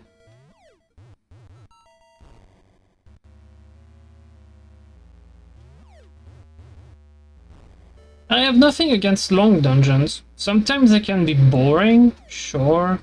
But I have nothing against long dungeons, especially when they are near the end of the game. I have nothing against the length of the dungeon. That's fine. I think I've mentioned it on D8 on Seasons. But if I remember correctly, like D8 in Seasons is way shorter than this. And I was like, it's a bit too short. But that's fine. At least it's condensed, right? Alright, so that room. Originally, you don't have the staircase here, and the 2 slabs are closed. What you need to do is pretty obvious. There's no reason why you wouldn't be able to guess what you need to do. So here's the thing. To finish that room, you need 3 items. You need the grapple to put that there. You need the cane to put that there. And obviously you need the seed shooter to shoot this. And you need to stand on the 4th button so that the thing opens. So that's an obvious one, and that's a really cool thing, and that's a really cool puzzle that I like. Alright. So let's go. We continue through... Oh, hey, look at that, the spinner. Alright, so there's a spinner there. There's another one there. Alright. So it's D8, that's okay. Like, you can have multiple spinners in D8, it's D8, I mean, it's fine. Originally, those stairs are not there. You only have stairs here to get to the button. The button here opens the stairs.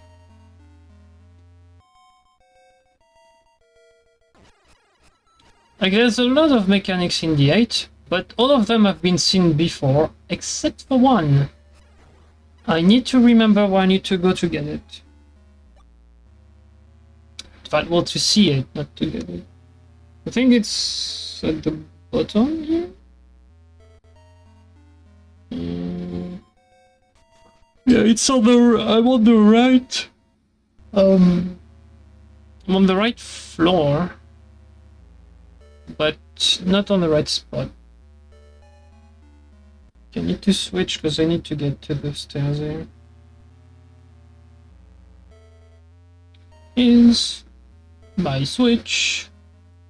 Na na na na na na na. Yeah, I got lost a lot. No switch here. No switch. I can't go anywhere here. Oh, the blue blocks are up. Well, it's the other spinner then. I need to go to the other spinner. Well, technically I can cheat. Can just go up here. Try to find a staircase that way. Oh, I cannot cheat there. Oh. Yeah, I need to find the switch. I don't remember where it is though.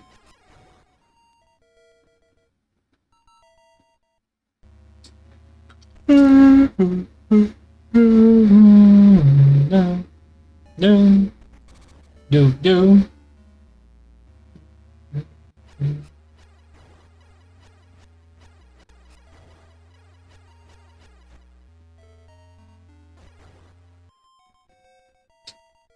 Yeah, it is a cool dungeon. It's very long.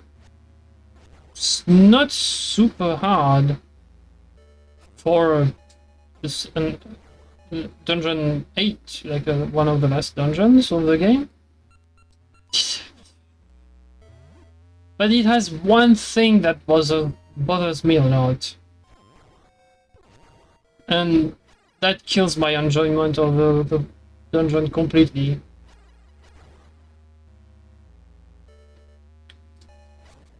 Because you see, the main thing that stops it from being enjoyable is also the main thing you need to do in the dungeon.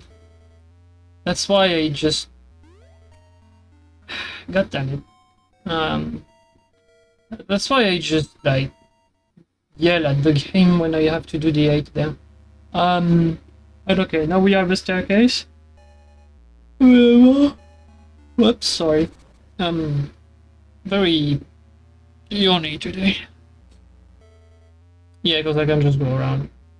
Oh, I can't.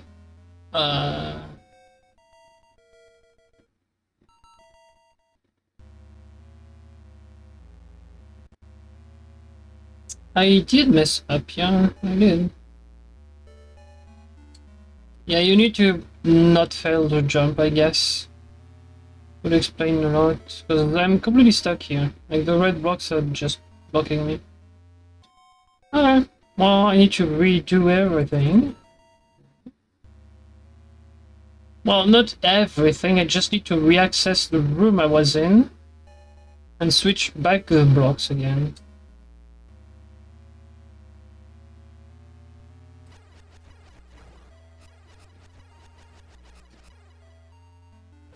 Ow. Oh, switch this! Switch this! I need to not miss the jump. Up here. Why am I missing this? Why? It's the same jump as earlier, except it's to the top.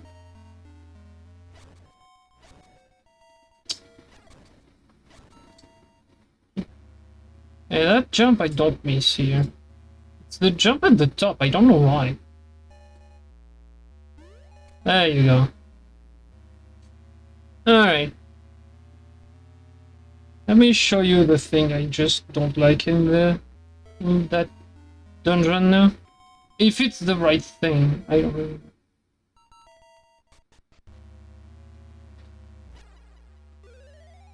You haven't seen the minibus room just yet. Yeah, that as well, but the minibus room doesn't need to be anywhere specific here. What do you think of the dungeon? No, here is the minibus.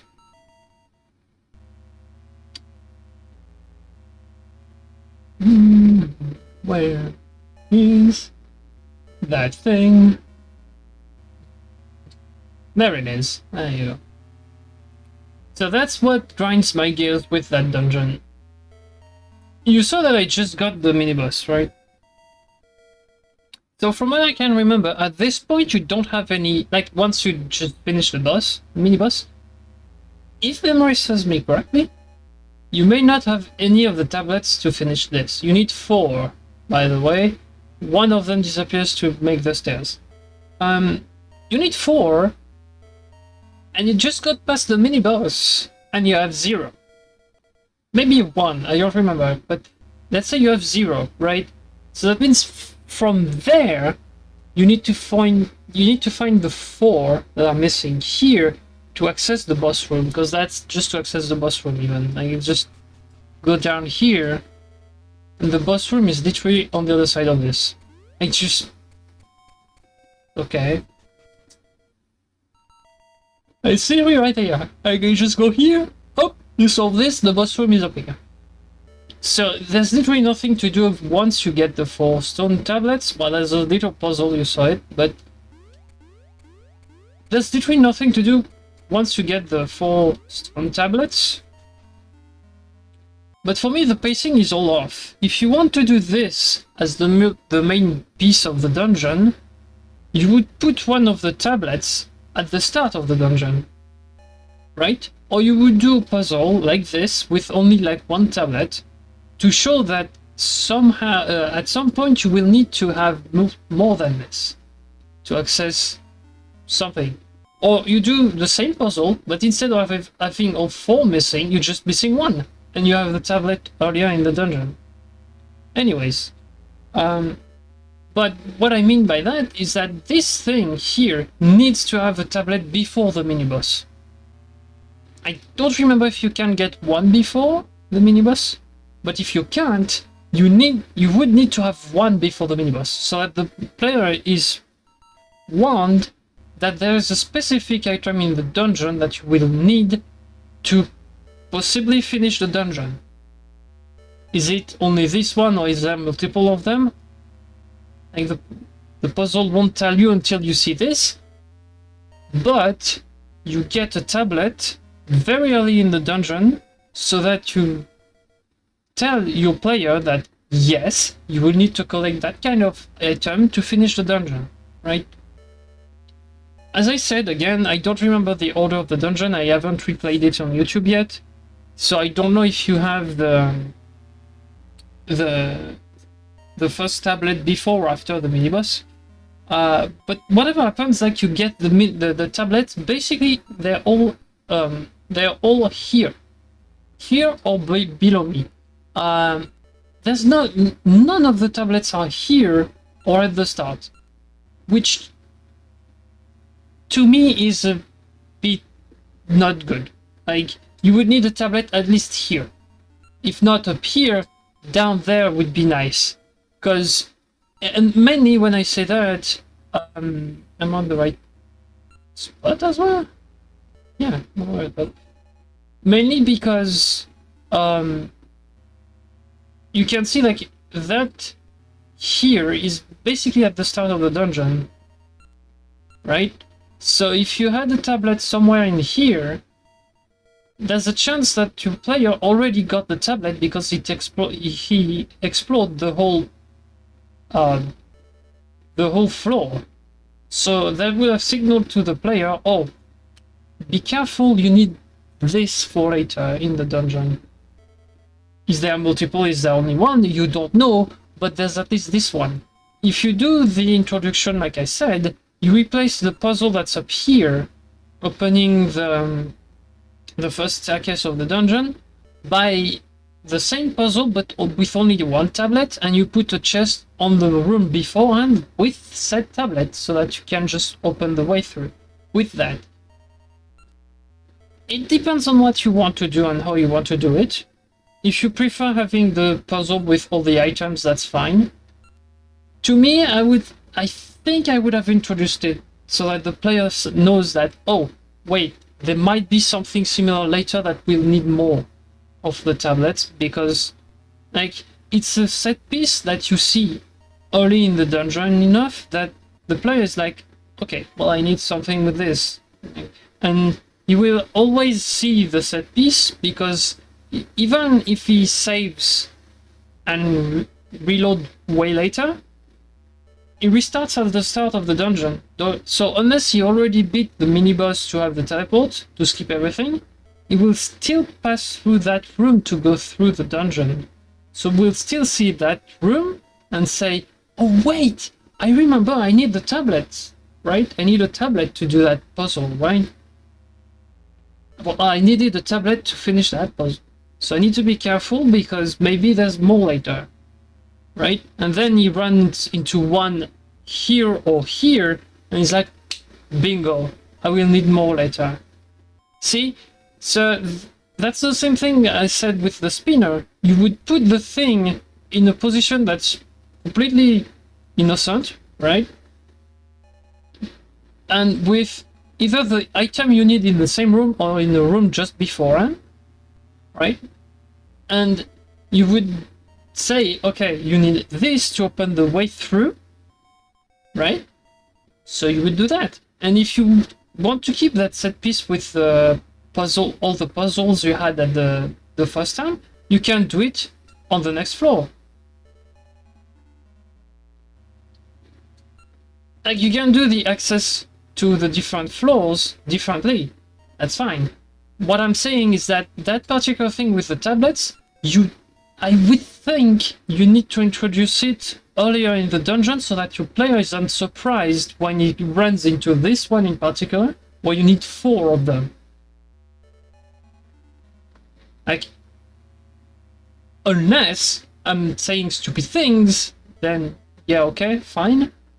But to me, it would feel more obvious if you introduce the puzzle in a way that's better, with air quotes, which means having less to do but still showing the puzzle how it's supposed to solve, right? So that when you run into this, you know you need to close the gaps with the tablets, because you already saw earlier that, well, there was a gap, the tablet goes in, it opened the way, so now I see 1, 2, 3, 4 gaps. So I need 1, 2, 3, 4 tablets. I need to find them. And then what you would do is, just before the mini boss, you would have a room somewhere with a puzzle when we solve the puzzle, it gives you one of the tablets here, right? So that the player not only runs into this and says, I need 4, but also remembers, oh wait, I picked up 1 earlier.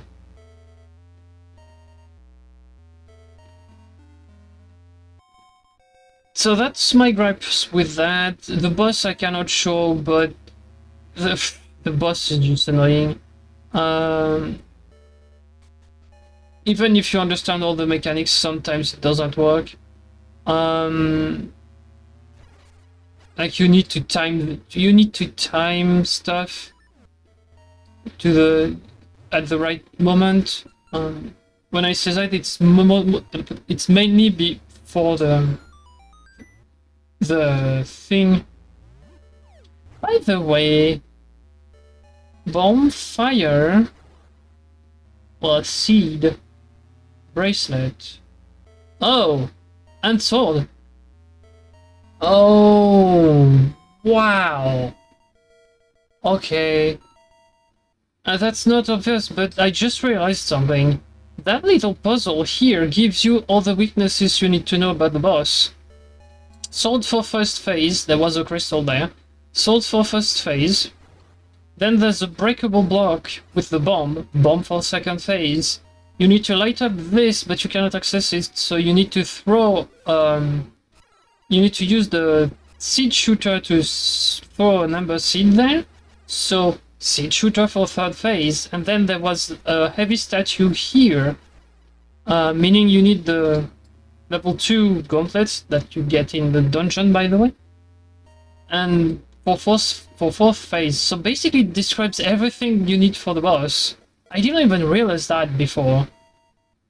Wow. Okay. Unless I'm missing something still with the boss. But I just don't remember the boss. Yeah, see? Yeah, what I said. That breaks with the sword, that breaks with the bomb. You need to light this up, and you need to lift this up. Phase 1, phase 2, phase 3, phase 4.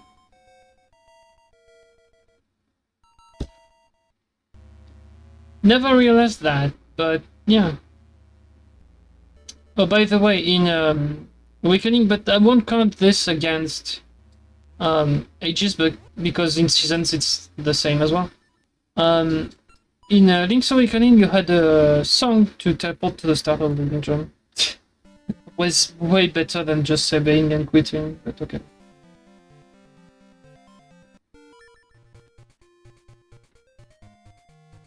Oops, sorry. But yeah, that was what I wanted to signal about D8, is that there's two puzzles in D8. The first one is completely annoying, completely stupid, nothing helps you with this. Nothing helps you with the puzzle. And the second one hasn't been presented at all. And yeah, you need to run the whole dungeon to get the full slate. And the fourth one is in a very annoying spot as well, which doesn't help. Oh, also if you want the blue ring, you need to lift a statue down here. You see that chest here? Yeah, there's a statue usually here. So if you want the blue ring, you need to lift this. I mean, the two rings, the blue and the red rings, are not in obvious spots, so I won't count this against ages, because the red ring is in a non-obvious spot in seasons as well. So, well, at least here you don't have to, you don't have to do a side quest to get it. It's on the way out after the dungeon, but yeah, it's not obvious that there's something under the statue. Okay. And it gives you wrong ideas. Basically, like, you lift this, you get a chest with a ring. There's another statue a bit later on. Well, depending on where you go, it's earlier or later. In the little maze, you lift that statue, it only gives you a shortcut. So, like, yeah.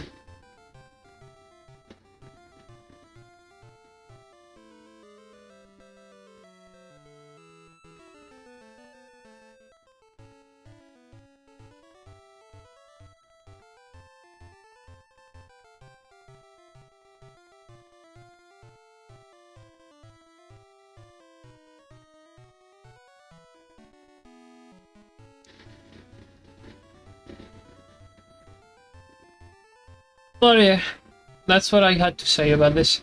Like, D8, D6 and D8 are annoying. D7,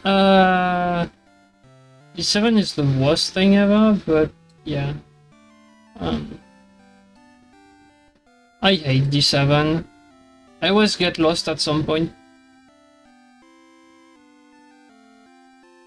Yeah, because it has to do with water levels and stuff.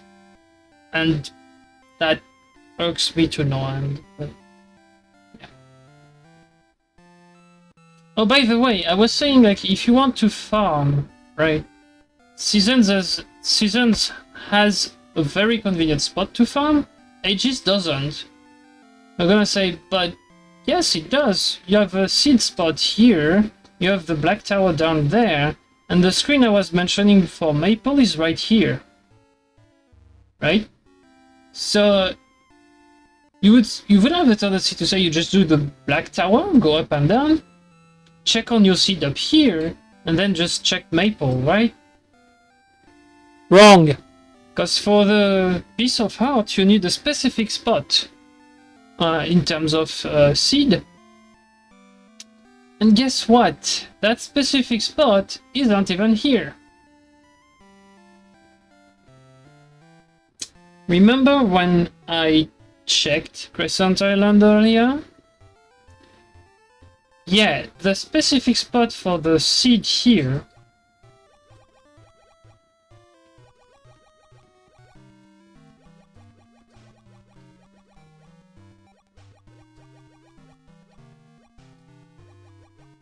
is this one.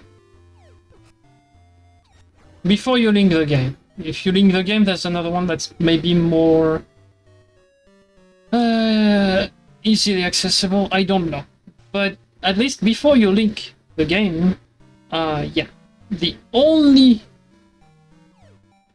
one that's available that gives you prices that are high enough to get the piece of art is this one. By the way, you need to dig it, because it's not apparent that it's there. So, yeah, you not only need to find this, but also plant seeds here, and then farm. While the easiest location to farm with enemies is the Black Tower, and, as I said, unless you're in the present, you have no teleport spot to Crescent Island. Yep. At least you have a teleport back to the village, sure. But doing the whole swim every time is annoying. But okay, you're gonna say, if it's just that, just teleport to the present, right? There's a teleport spot in the present here, right? Yeah, there is.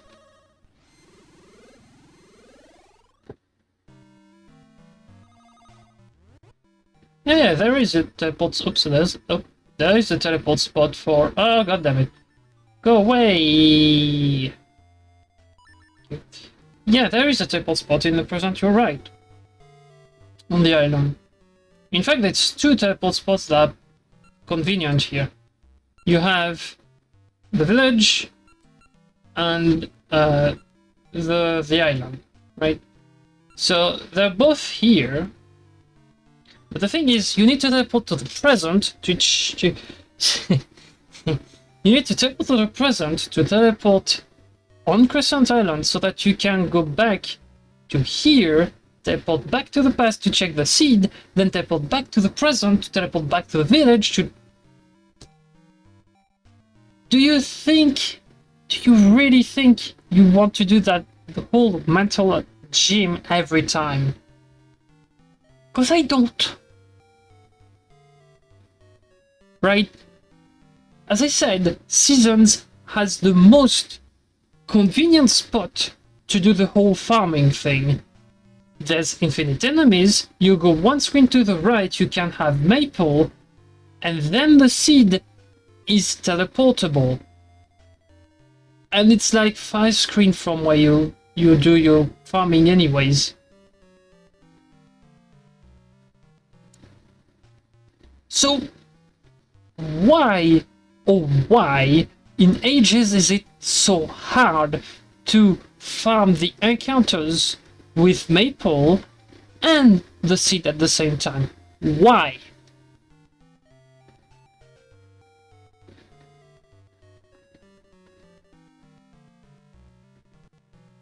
Like, if I have to teleport twice, why? Like, why would I even bother with it? For 100%? Sure. What do I get for 100%? Nothing.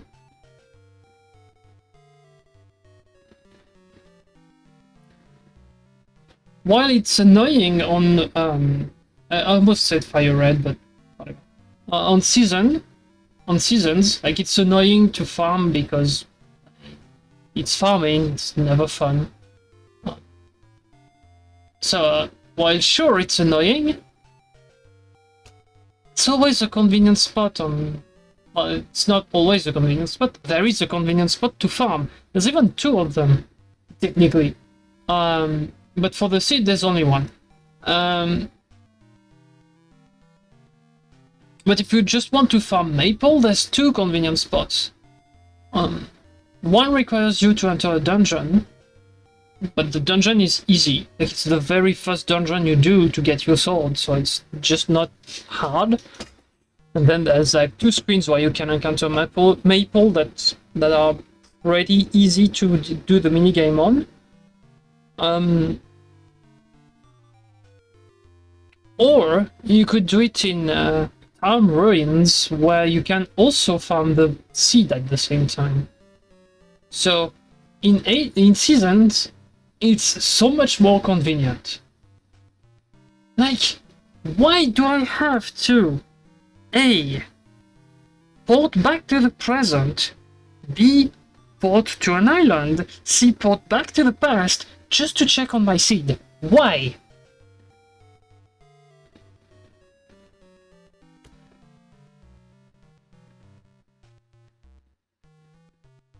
Oh, it's not like, oh, but you could just farm in the dungeon on the island, right? Like, yeah, there's enemies, you can kill them. Yeah, did you count the number of enemies there are in the dungeon? Oh, I'm gonna tell you, because the beetles, you don't kill them, so... You don't kill them, you just teleport them, so they don't count. There's exactly 8 enemies in the dungeon. Yeah, 8. There's 8. There's 4 mummies and 4 keys. Yeah, there's 8 enemies.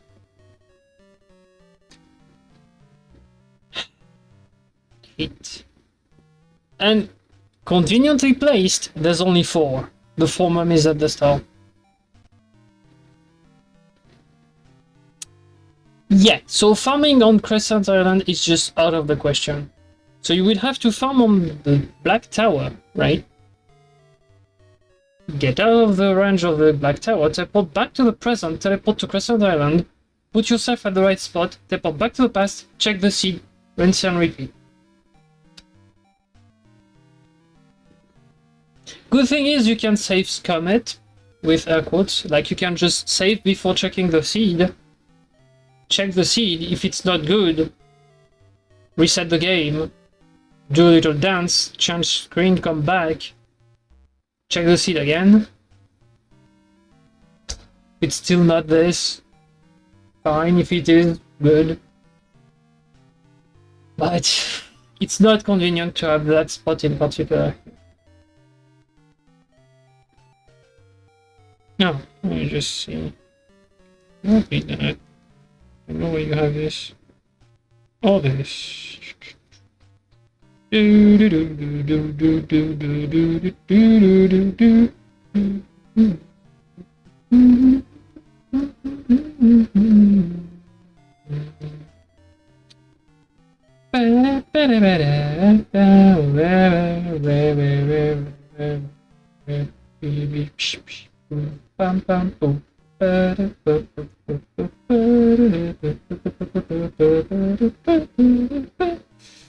But yeah.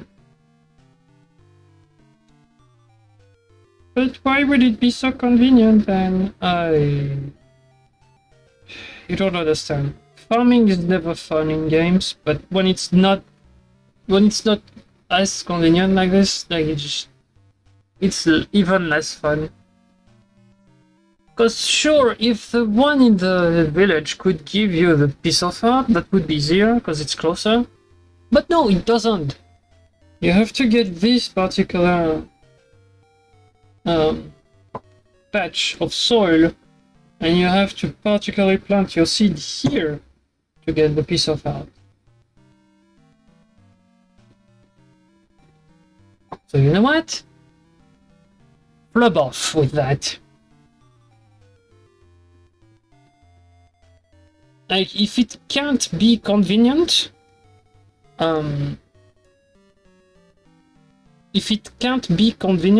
why even do it?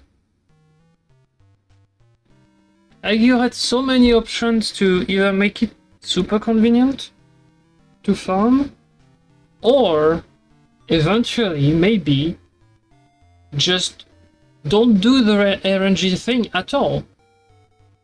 You had some spots where you could put a piece of art that would have worked. And don't get me started with Maple, but again, both of them are also present in seasons, so I'm not counting that against the game directly. Like, Maple is annoying, but it's Maple. What did you expect? It's RNG, so...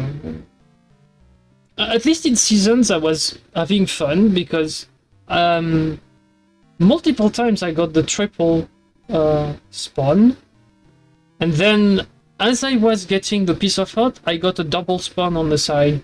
By that I mean I got a ring and a potion of think, at the same time as I got the piece of art.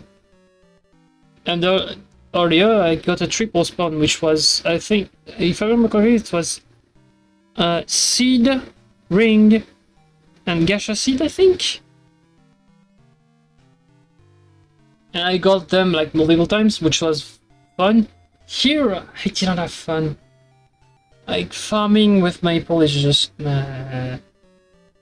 But at least in seasons, even though I had to kill 30 enemies because I didn't get a ring in seasons,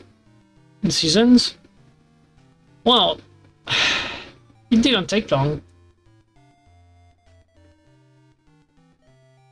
Like, last stream I did of this game, of ages, it took me about 3 hours to find the right thing. And then again, I don't even know about the gacha seed spot. So I was planting in the village, which, big mistake. But yeah, like,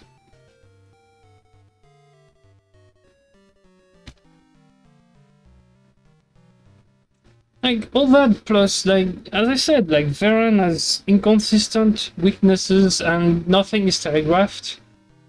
D8 is dumb. D6 is, while the underlying concept of the dungeon is a-okay, like a time traveling dungeon, sure, fine. You can do that, but you need to do it correctly. And the execution here is not done correctly.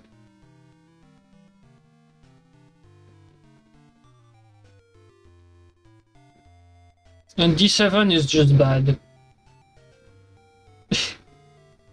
Like, D7 is just horrible. I don't know what to say about it. It's just... D7 is just not fun at all. Do I have anything to say from D7? Absolutely not.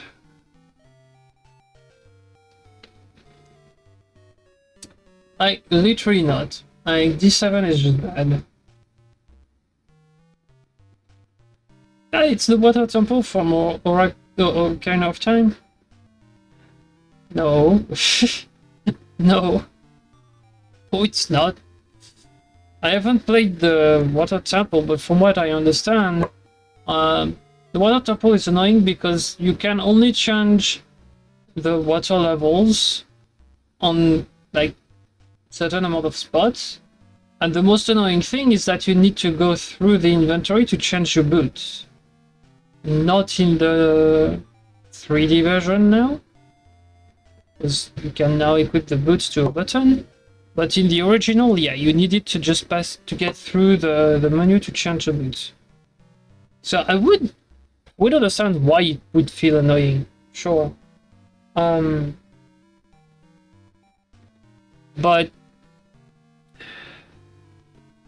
oh, and yeah, that infamous key that everyone forgets about, right?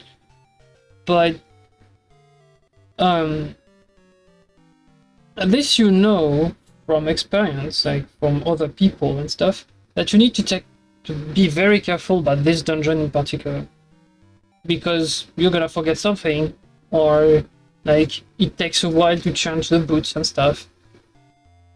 Alright, fine. Here though, like, all the mechanics are stupid from the dungeon, to be honest. Why would a button control a fish? And the fish does whatever he wants. So why would a button be controlling the water level in the fish? What?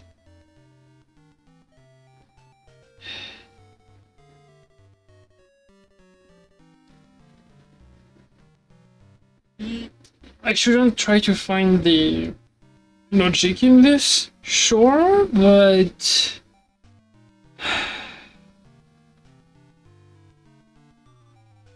it's not gonna stop me from trying. And what I can say about this is that it doesn't make sense.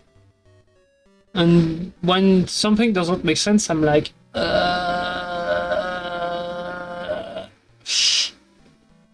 that kind of thing. Like, well, I'm just bugging out. I'm like, I'm just like, ugh, why?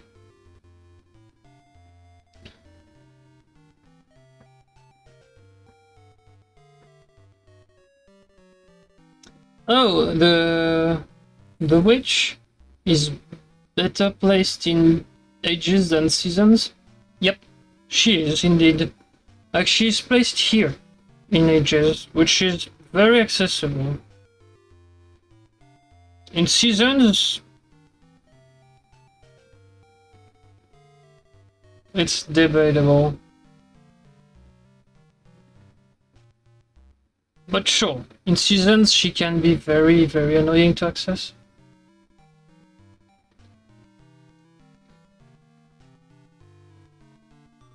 Well, not really, because you just need to change to winter in the town itself to access her, so she's not as inaccessible as you would think, but you need to have the idea to use winter to access her. Which, granted, when you see where she's living, sure, because you need to access a cliff, so maybe winter would help. Because the other seasons, like, there's only winter or summer that could help. But you get to the village, and I think, if I remember correctly, the village is already in summer. So if you cannot access it in summer, the only thing that can help is winter, because in spring or fall, there's nothing that can help you go up a cliff. The only two moments where there's the only two seasons in the game where there's something that can help you climb a cliff is summer, because vines, and winter, because sometimes you can have a lot of snow near the cliff that can help you go up it, or between two cliffs so that you can jump from one to the other. So sure, can be a bit obscure, but you don't see the problem there. You can guess. At least, like, you don't have too many choices.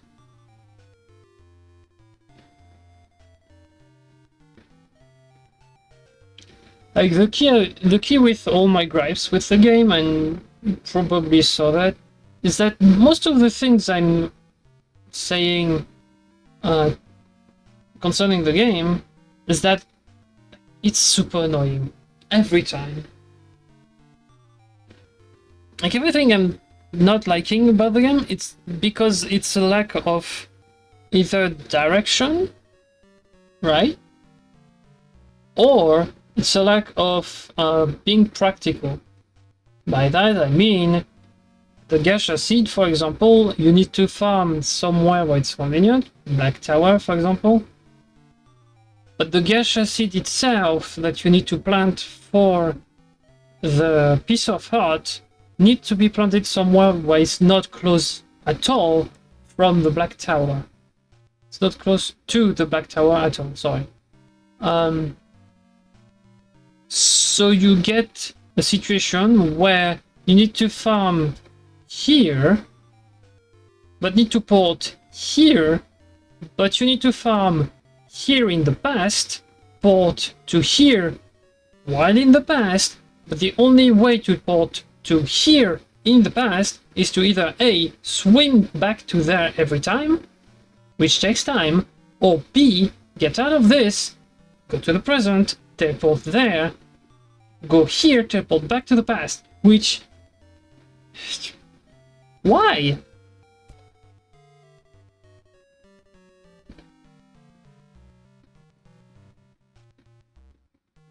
Like, if you do it so that Crescent Island is the spot where you need to plant the seed to get the piece of heart, at least put the piece of heart somewhere where you have a spot that's convenient to farm. I'm not saying you need to be able to farm maple at the same time. If you can, good for you. But at least put a spot where you can farm easily. Here it's not possible. It just doesn't work. So yeah, that's my gripes with that portion of the game. Like the farming is not convenient, whereas in seasons it's it's way more convenient than it needs to be, and it's less of a hassle. By the way, it's supposed to be an RNG seed as well. I've read people on the internet. I don't remember if it was the Reddit or the wiki or whatever, that said, wow, I'm at like 10 tries with the seeds and still no piece of art. Well, now I've played both games, seasons twice, and what I can tell you is that every time I planted the seed at the right spot, I got the piece of art first try. Am I lucky? Maybe. But 343, it's not luck at this point. Yeah, and like some people were like, I'm using that thing that should give me better results, but it's still not hitting. Yeah, it's because like something is wrong with your cartridge, or I don't know, you're doing something that you shouldn't.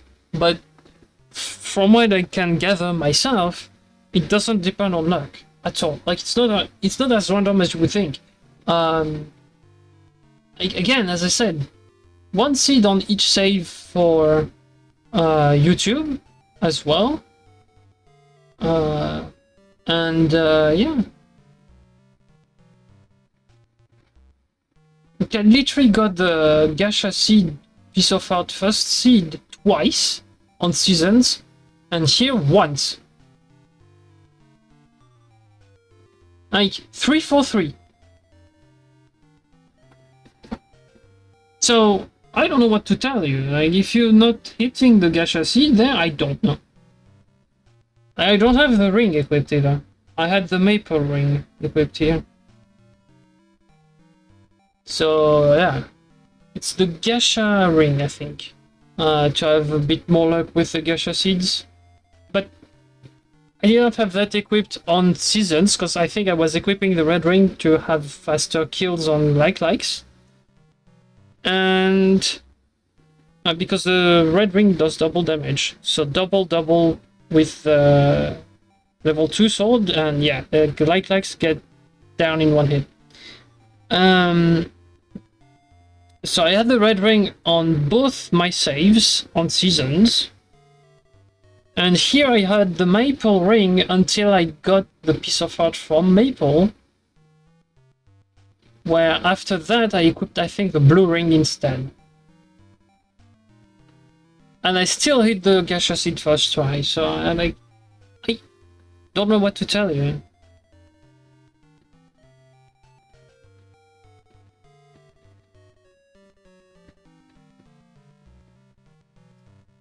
Like once I got the spot where I needed to be for the seed to give me the piece of art, I planted one seed, farmed once, got the tree up, saved beforehand, got the seed, bam, piece of art.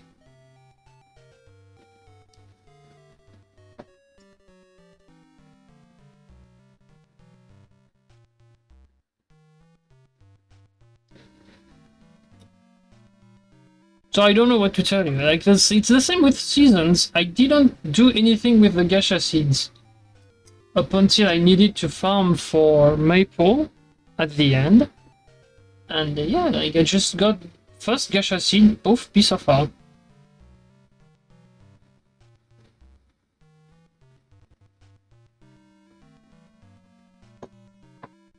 And yeah, 3 times in a row, because it's twice in seasons. Because I did 2 saves on seasons, so I had the one for the stream and the one specifically for YouTube's. Like, both saves, first try with the Gacha seed, and then you have ages here where I spammed the seed. I spammed the seed in the village first. Seeing it didn't work, I checked on the internet where I needed to go. Saw I needed to go here, planted the seed, farmed again, came back, got the seed, got the piece of art first try down here. So I don't know. I just don't know what to tell you. Like it's just a triple. If it happens again on YouTube, yeah, like what are you doing that doesn't work?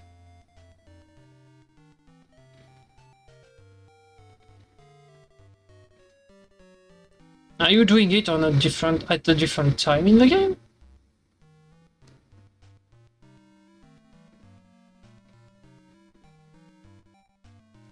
No, like that's the thing with the quality of enemies you kill as well. So on ages, you could say that the farming I'm doing in the tower maybe increases the odds because I'm hitting a lot of very high level enemies. Like I have Wisworms, I have Dark Nuts, I have a lot of things that are not like ropes or anything. So like just going up and down the tower twice maybe increases my odds. But in seasons, the only thing I farm is lights. So I don't know.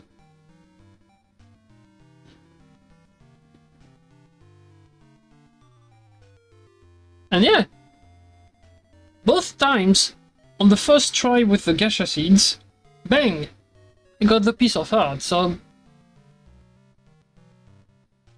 I don't know. I can't explain that to you. So the piece of art, the Gacha seed piece of art can be annoying apparently. Again, that's what I read. But I've never gotten it. Like I've never gotten more than one try for this. If you don't count what I did in the village because it shouldn't count, I've never gone over one try any time I tried it. It's just, yeah.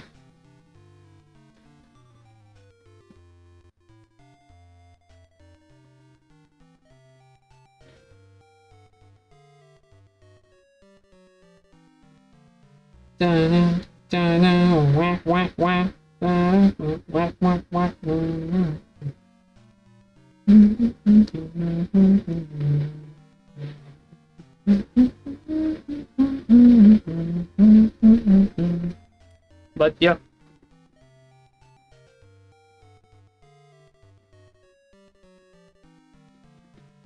So what are we doing now? I could check for secrets. Well, I don't know where they are, so...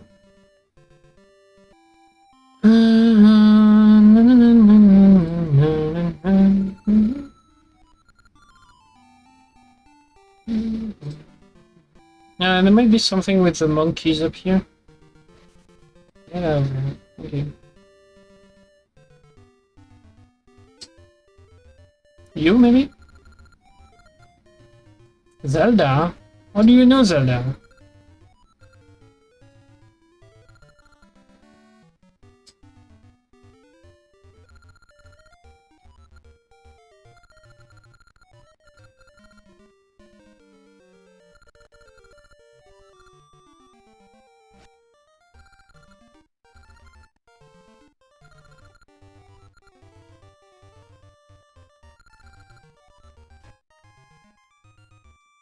Me through! Okay. Oh, no one then. It's not here. I could spam all the monkeys, but they all say the same thing. Oh boy, forgot I had that equipped. Sorry. There you go. I wanted to jump, I forgot I had the teleport seed to equipped.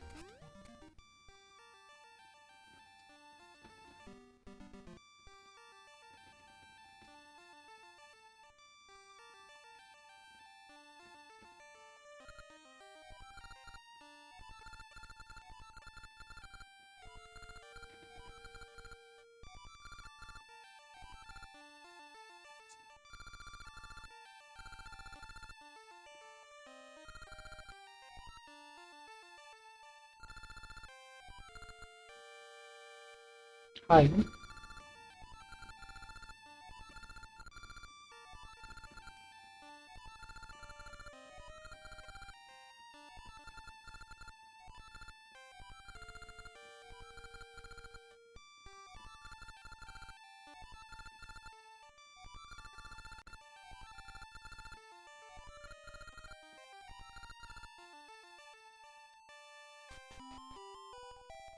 And indeed, Impa is not here. Uh-huh. Hmm. Stupid phone. Yeah. Yeah.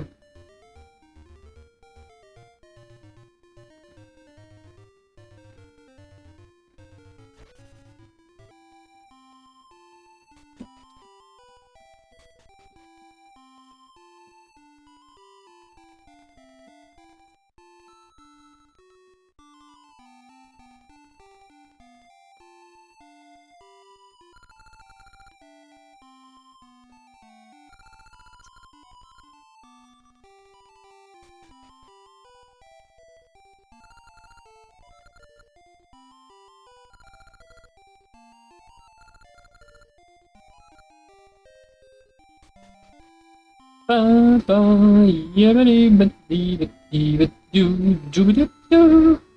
Yabbity bitty bitty bitty. Right, it's the dog house. Forgot about this. Oh, sorry. Blang! Hehehe. Woohoo!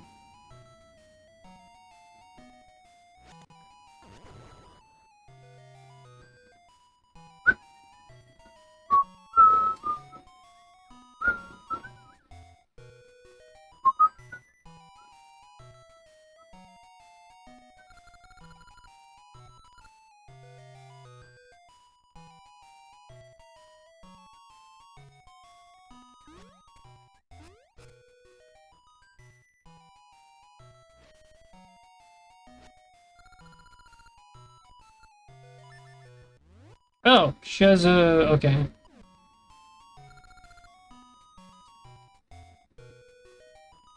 Okay, so she can get secrets.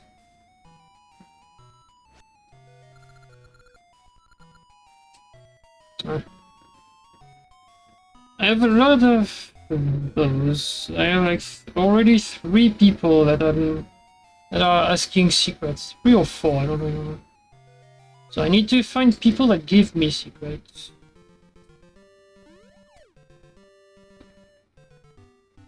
Hmm?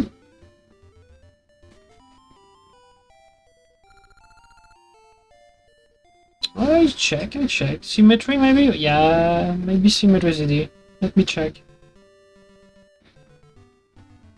I could teleport, but let's do that on foot. Because why not? Dodge this. Because the bridge is already up. Because we already did everything earlier. In the story. So we can just go up here. Ah! Enemies! No! Let's talk to everyone and see if there's someone that gives me something.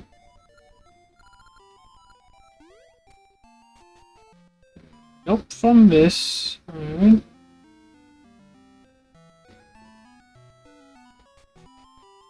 In the past, maybe? Yeah, maybe.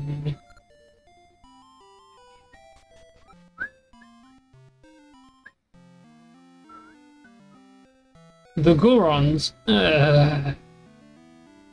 Gorons. Yeah, Gorons, probably.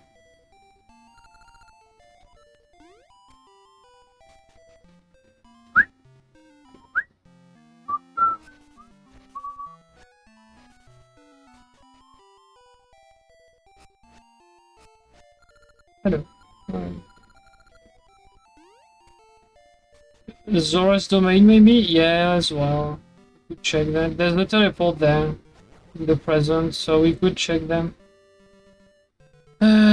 Sometimes the new NPCs spawn as well, so you could just check for them.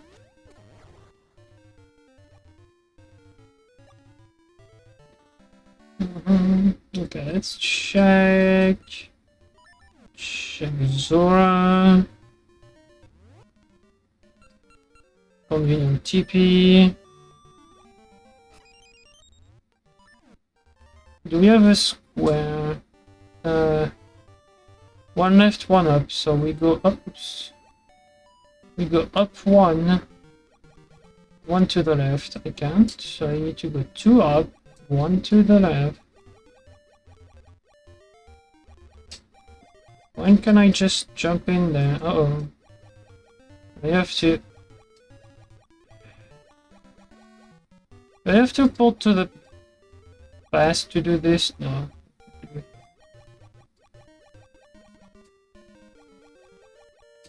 Alright, what is down here? What is it there? No reason at all, okay.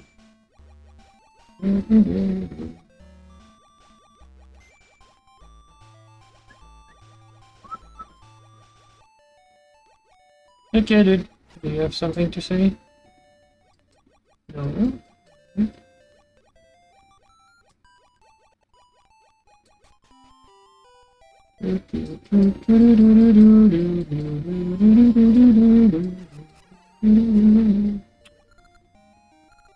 Don't care. Alright.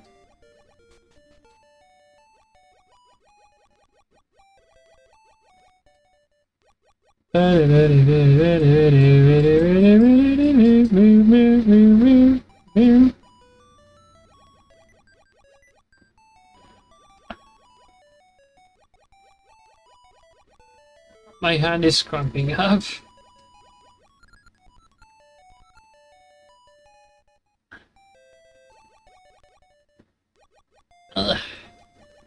I hate having to spam the buttons to swim.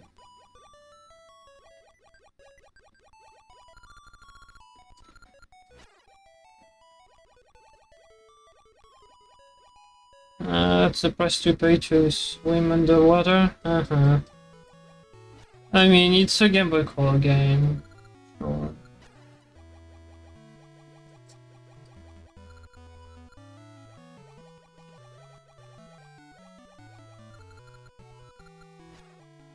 Blah blah blah blah blah blah blah. Chez Malo, ça commence à me faire chier, ouais.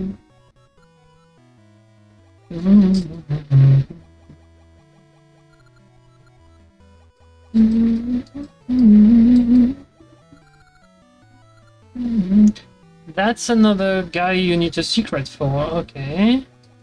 So they're all in the present. At least up to now they're all in the present. I haven't seen anyone in the past asking for a secret. But I haven't talked to anyone in the past, so maybe.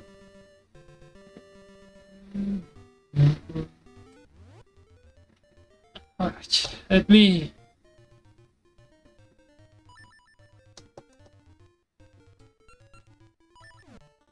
We'll do Zora's domain in the past, so that I don't have to swim again.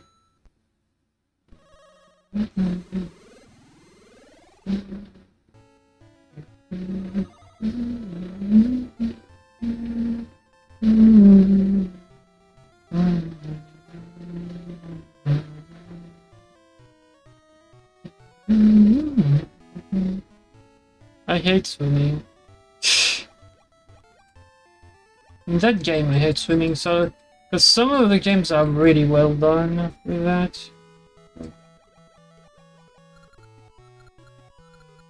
Yeah. Hello, Zora. Hello.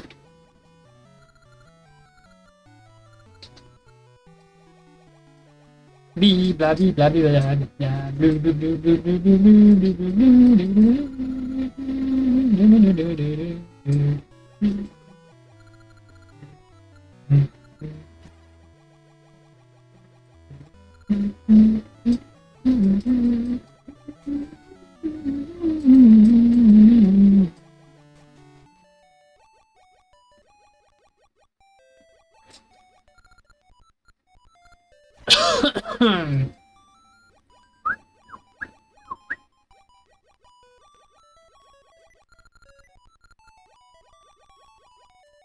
Fish.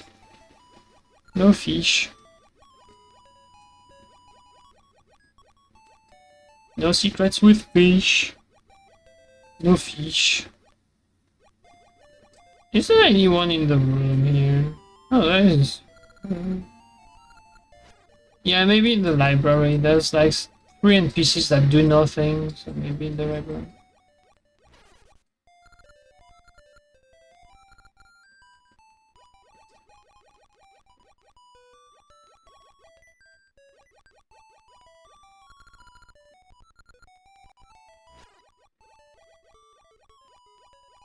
My hands, they hurt.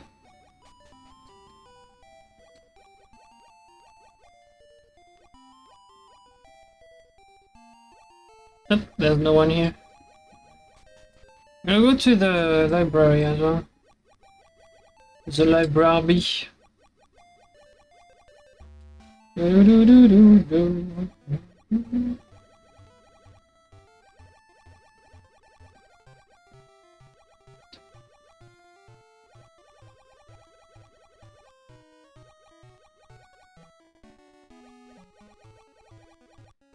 Maybe the ferry up here as well? Yeah, maybe. Let me check with the ferry. While I'm here. No ferry. No, just a normal ferry now. Oh, in the present? Maybe? Since she's healed, maybe?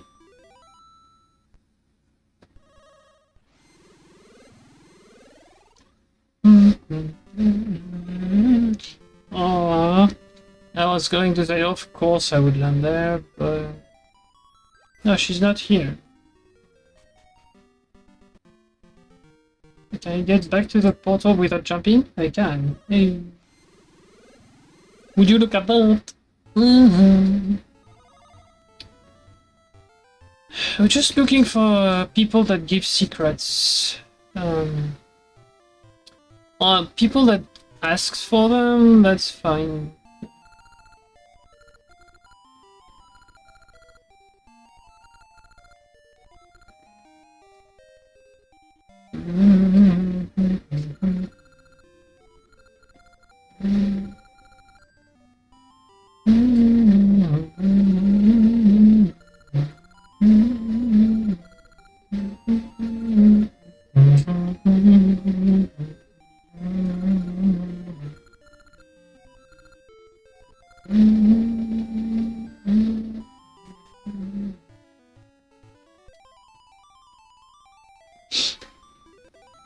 Let's see in the present.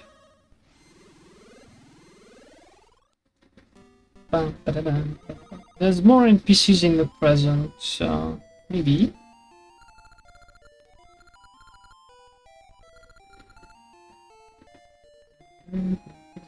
No.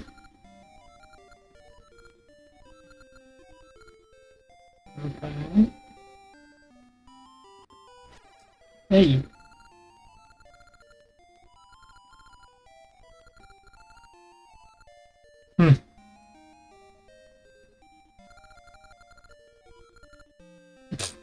Okay.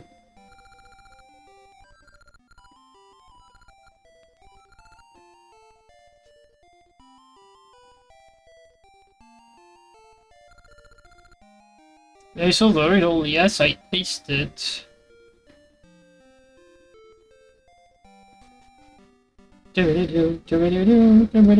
Okay. Next stop, the Gorons, I guess. I need to go to the past. Teleport.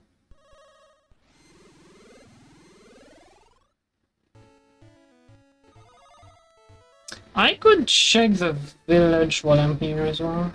Let me check the village.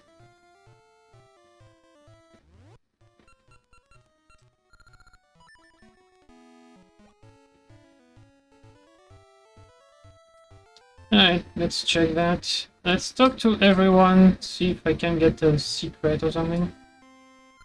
No. No.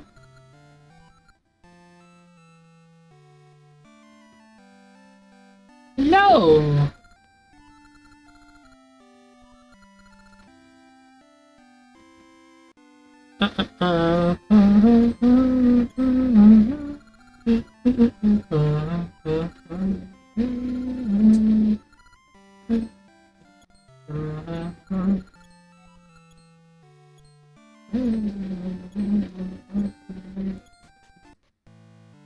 tree, maybe? Nah. Not the tree.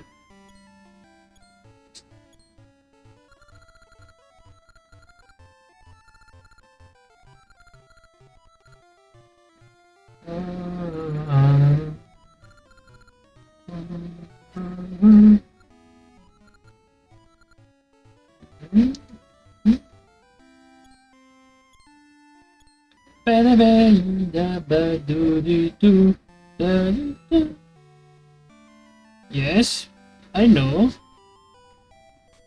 Yes, I know we can do that. Of course. Of course I know. But currently I don't want to.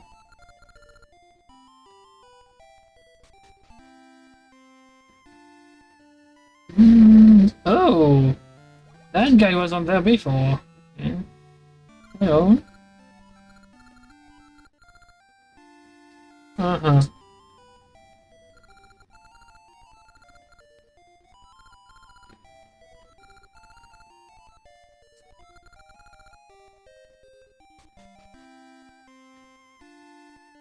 And then the toilet man? Maybe. I mean, he was in the trade quest, so... Hi. Nope. Alright.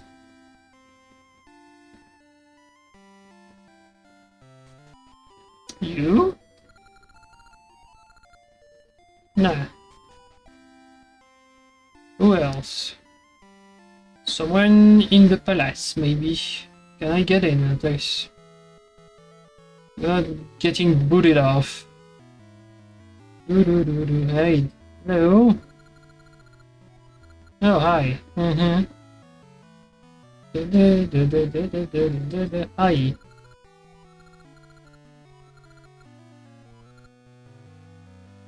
Push.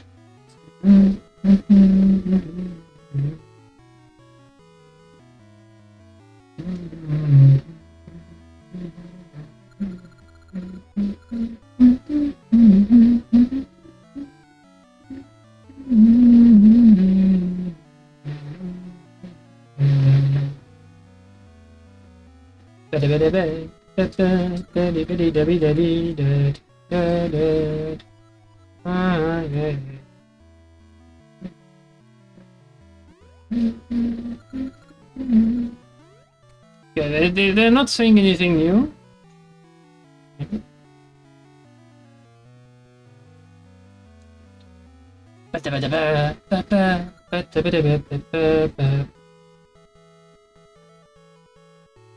Hello.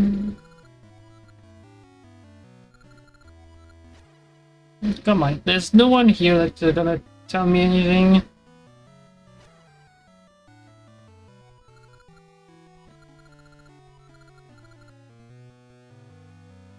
Yeah, I'm gonna spin. Spin! There you go.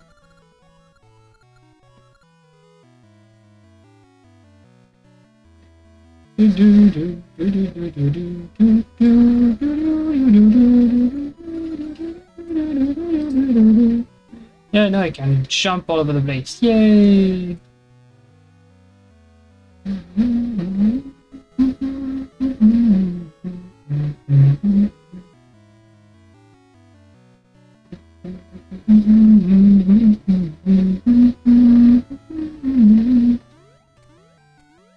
Just checking the other room as well. Bonk bonk. Oh, chest. Right. Nothing here. Do do do do do do do do.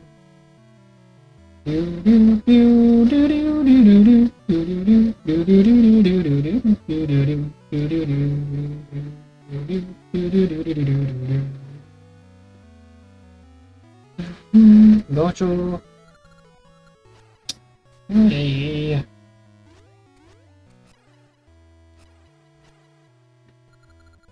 It's my sword.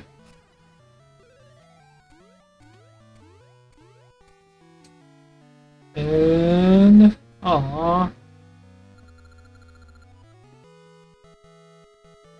I'm just checking the NPCs because secrets, but It doesn't seem like I have anyone.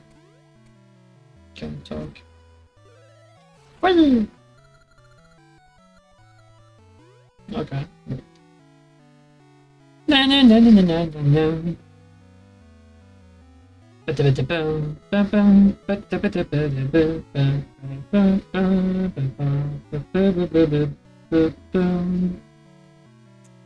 Can you stop honking the wall?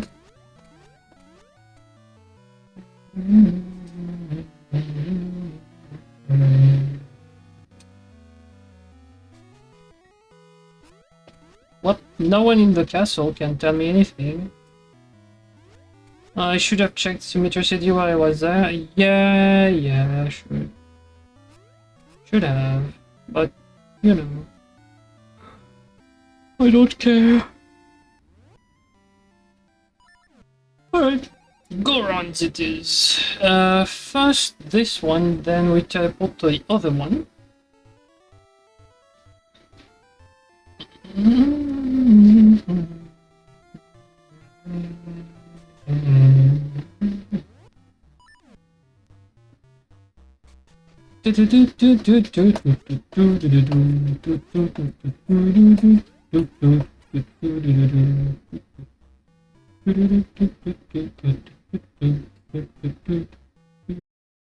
Showed you the piece of art that was there.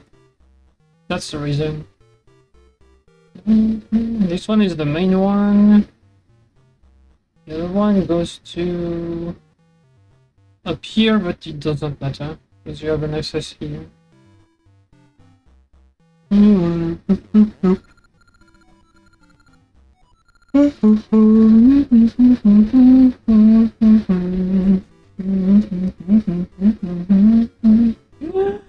There's a chest there.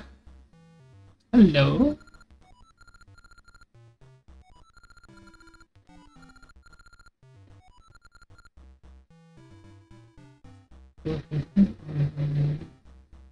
There's a chest up here. You just need to find it. Probably. No, I just need to go here. No, I just don't need to go here.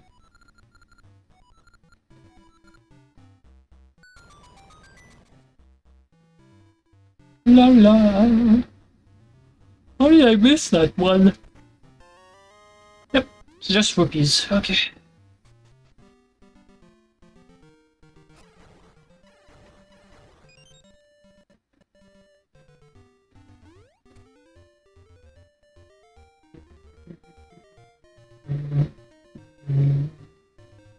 Rolling Ridge. Yes, of course. I'm checking for Gorons. I'm looking for the secrets. What? He missed. He missed. Boo-hoo. I'm so sorry.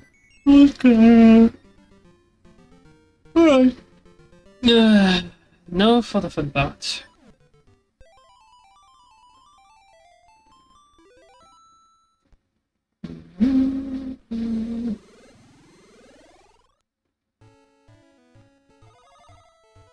Let's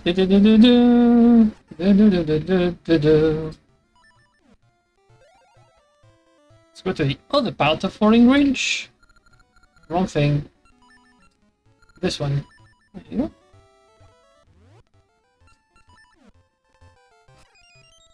Before we go down.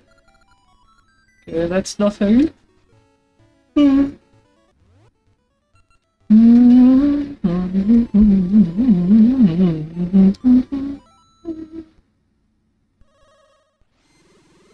Oh, my stream jumped out? Oh, no. Wait, what? Did the stream stop at some point?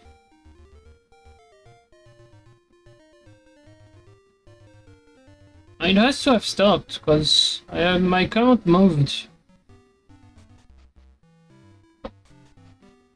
I don't see that. Sorry if it did. Oh god, forgot about him.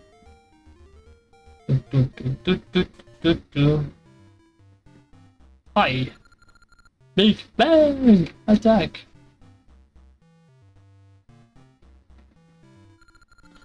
Hmm.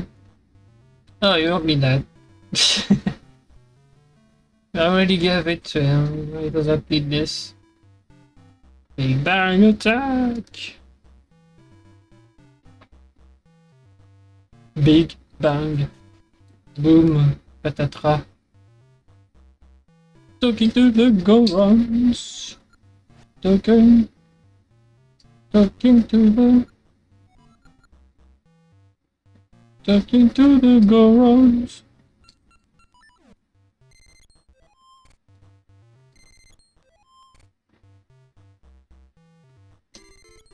La la la la Goron.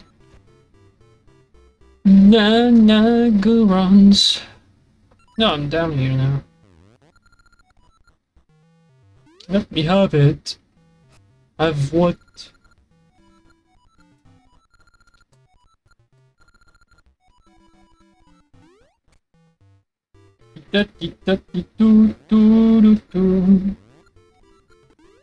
Okay, so I guess it's for the minigame.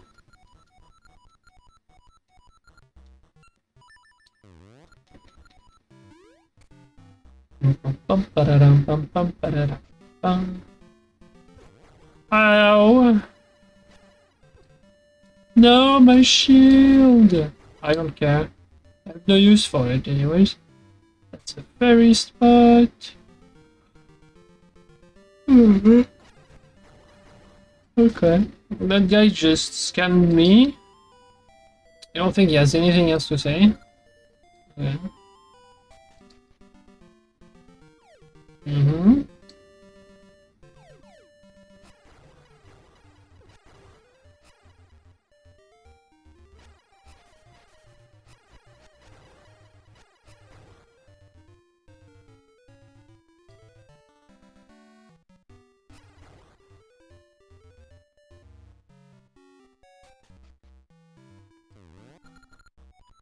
The Grundens, yeah.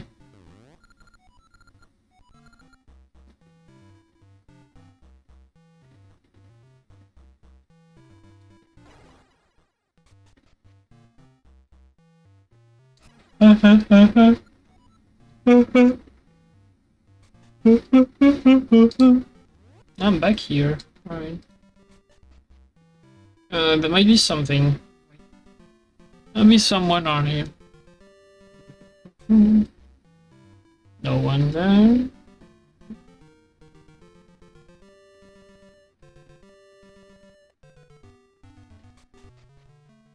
Not interesting. Okay, so there's no one there.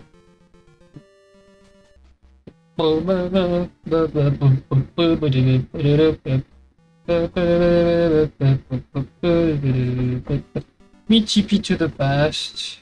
Check this. Press B. I pressed B! Come on, thank you.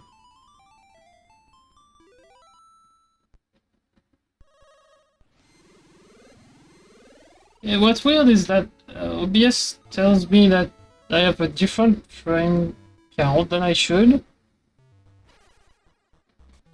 I should be at 345. Okay, also. And he displays to me that there's like only 5k. That's weird. I just hope like he didn't do anything wrong with the stream earlier. Because otherwise you have, otherwise you may have missed the boss. Lava soup.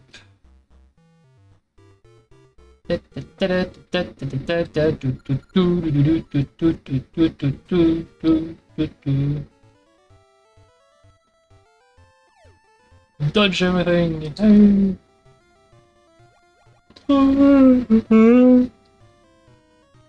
The staircase is it's a secret guy and he has nothing to say other than good, that was good.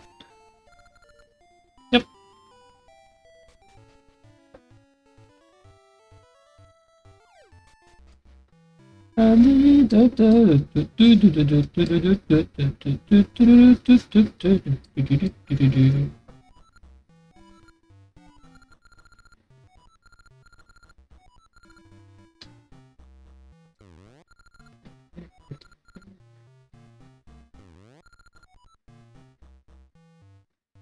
I suspect the guy up here doesn't do anything. It's the dancer. Nah. I didn't talk to the guy around, but they would say something with the game.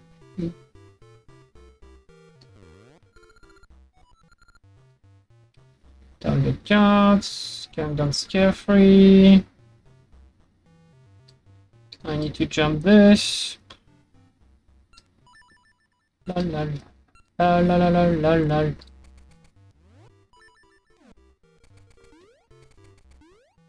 La la la la la la la la la. Hello.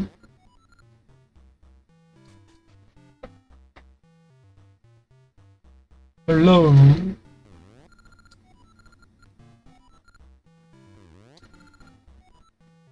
Yes, I did. I got the key. Yes.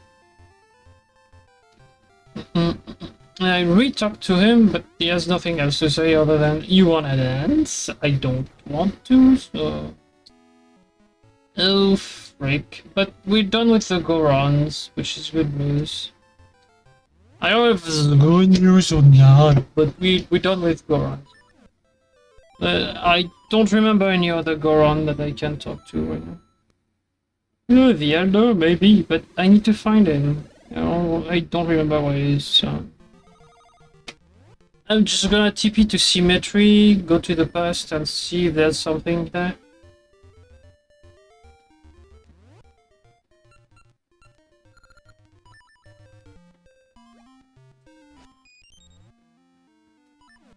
If not, I don't know.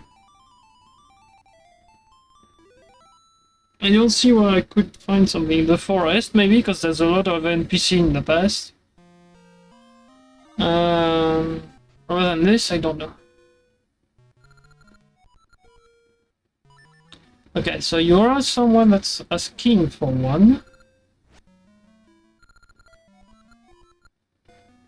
You're also asking for another secret. Okay. Maybe you're asking for the same thing.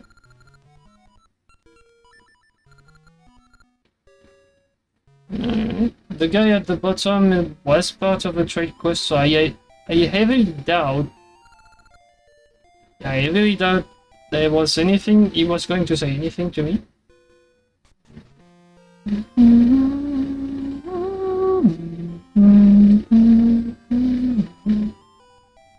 No.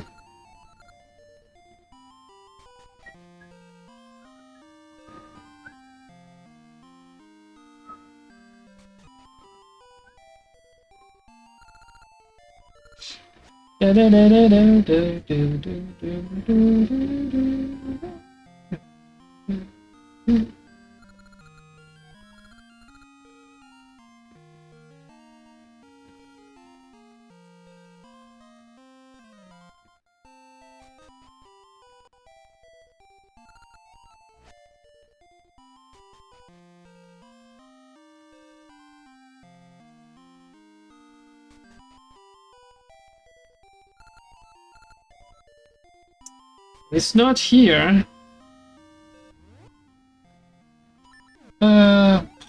Forest, and then I don't know.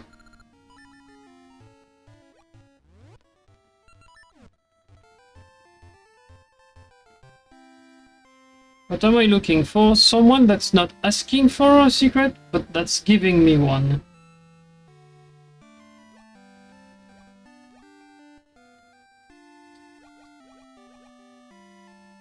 I've seen one because like it's the snake and it's easy to know that it was going to do that. It does that in ages, in seasons as well. But now I have to find the rest, so... That's... Note that.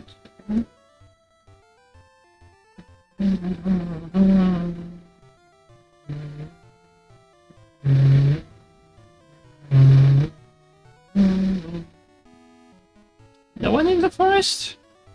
Wait. Did the NPCs move away? Are you stupid? Are you serious, game? There's no more NPCs in there. Not even one running around doing stupid things. Well, the Deku Scrubs. The Deku Scrubs are just useless. Well, technically no. I can find back the one that's selling the shield for 10. I could get my shield back for 10. I just need to remember where it is.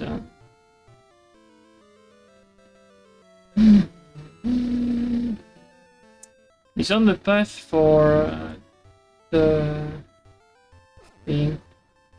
The path for the seeds, so I could teleport to the seeds, but also just go from this.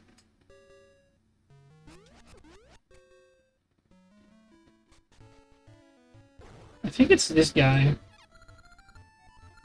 20, well, that's good enough. Good enough. It's the other one. It's the guy that's on the other side here, I think. Sells it for 10. I messed up the movement. I should be going down there.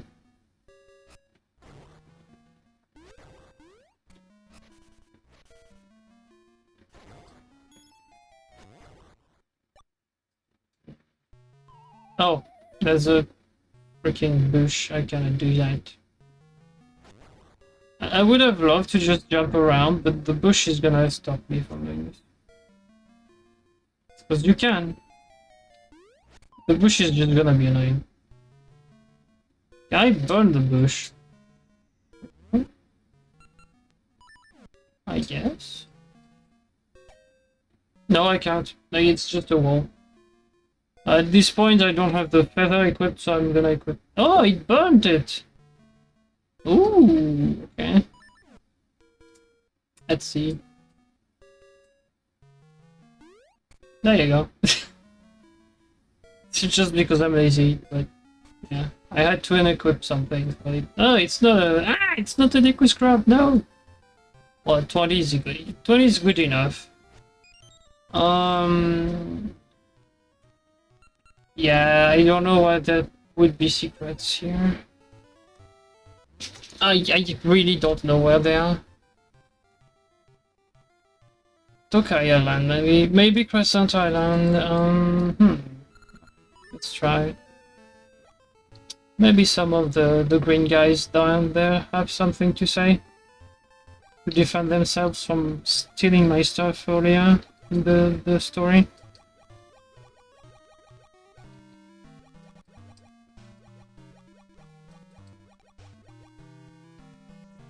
I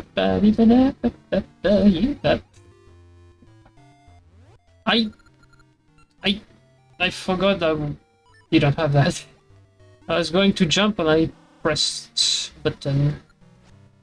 Blah blah blue. Blue blue blue blue blue blue blue blue blue blue blue. Maybe that guy has something to say. Let me see.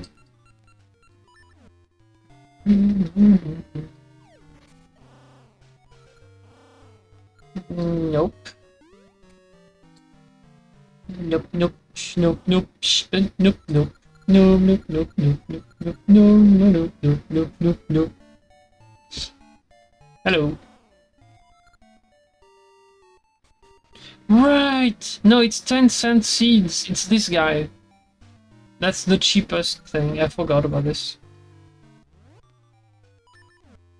The cheapest shield you can get, yeah, it's 10-cent seeds and it's there.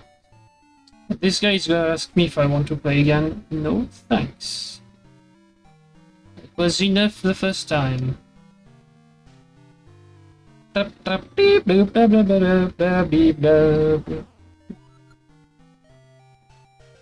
just like this.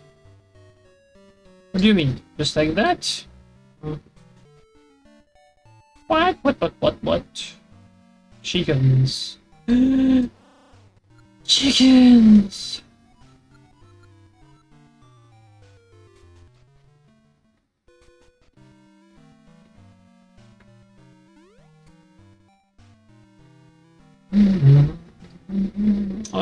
It's probably just going to the house, right?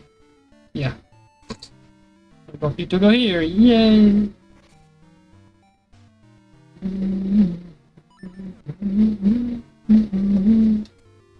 Peasant Tokai, maybe?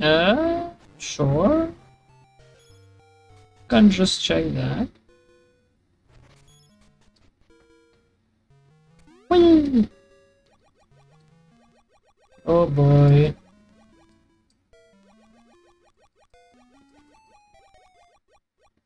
Right.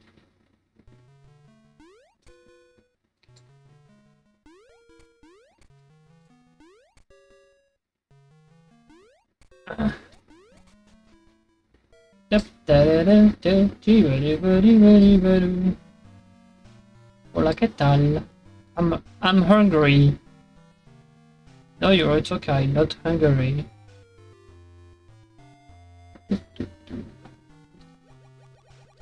Yeah, I don't think there's anyone. There's any secrets here. So what I'm gonna do is I'm gonna go up here, teleport to the present there. Oops. And just see if I can do anything here. Probably not. Ah, come on.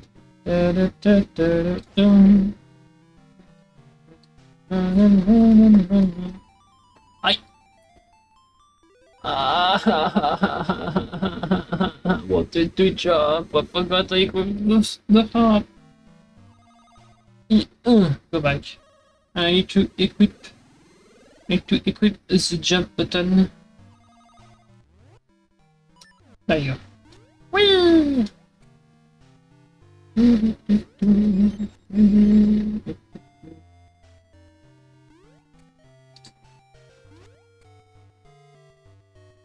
Hola, ¿qué tal?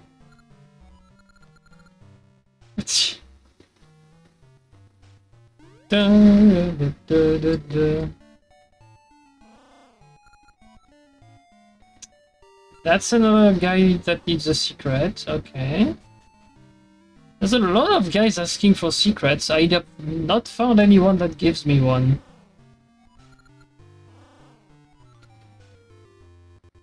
That's the chicken thing, okay.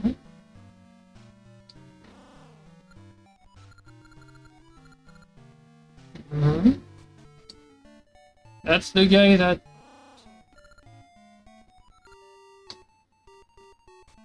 It's the guy we gave the stinky bag to.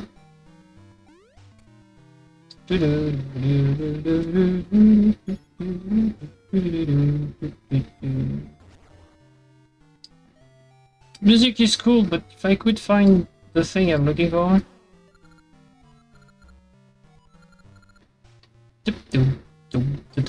Crabs.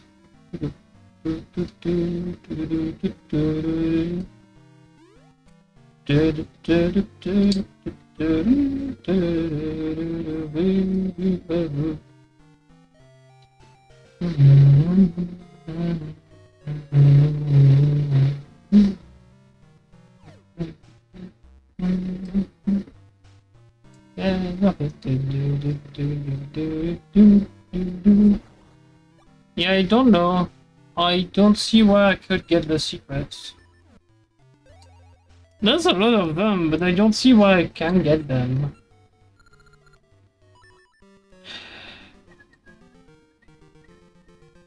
It's time to pop up with the internet. Nope. What I'm gonna do is I'm gonna stop here for the day.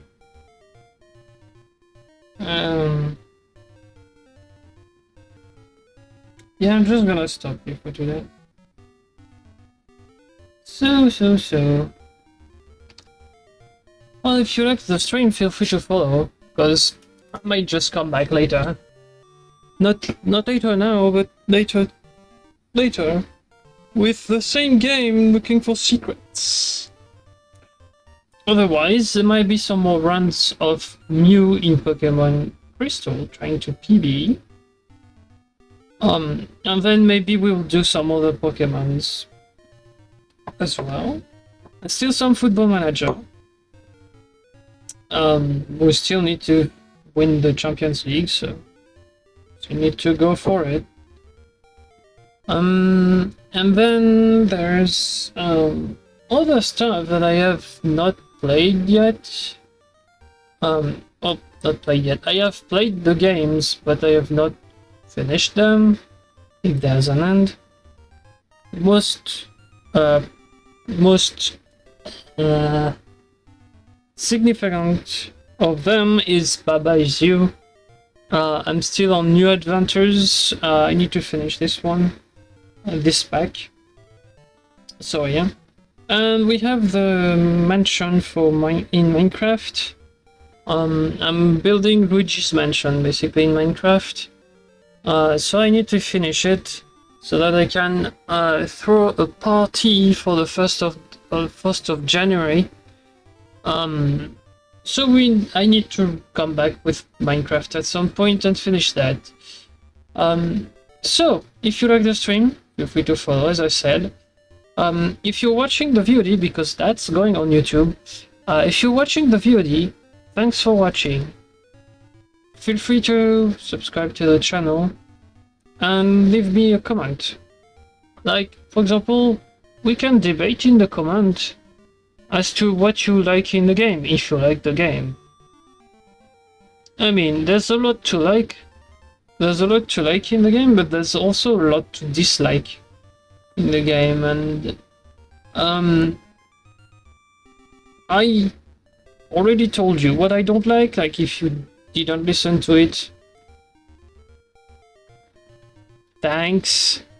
But yeah, I already said that earlier, so I'm not gonna come back to it. Anyways, and leave a like if you liked the video. Also, feel free to check other videos. As I mentioned, there's Baba Is You, still available on the channel. There's some more Zelda. I mentioned Seasons earlier. They're both the Twitch streams and the Let's Play for you YouTube available. I mentioned Football Manager, but all the streams are there. There's also summaries for like competitions and stuff like that. I mentioned Pokemon. There's a randomizer. I'm gonna mount and upload the first video, the first run I've done with Mew. If I do better, which I don't think I will, knowing what happened in the run, if I do better, I will upload the video. That will just upload the run. If I don't, whatever. But yeah, there's some randomizer there, and there will be that video I mentioned. And you have other stuff. I know the videos on the Witness are very long. I think the mean time for the videos on the Witness might be close to like 8 hours, which yeah, that's long. I'm sorry, but it's due to the puzzles and stuff. And it was my first game. It was the first game I streamed, so sorry. Yeah, but yeah, you have the Witness. You have something other than Baba before Baba. I don't remember what it was.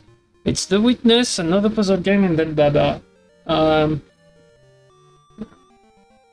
But yeah, and yeah, as a whole, like, just check some more videos on the channel. It always helps. And if you see something you like, you want to debate with me, feel free to signal it. And I can confirm that my stream restarted at some point. Finally. Okay. Well, that's unfortunate, but okay.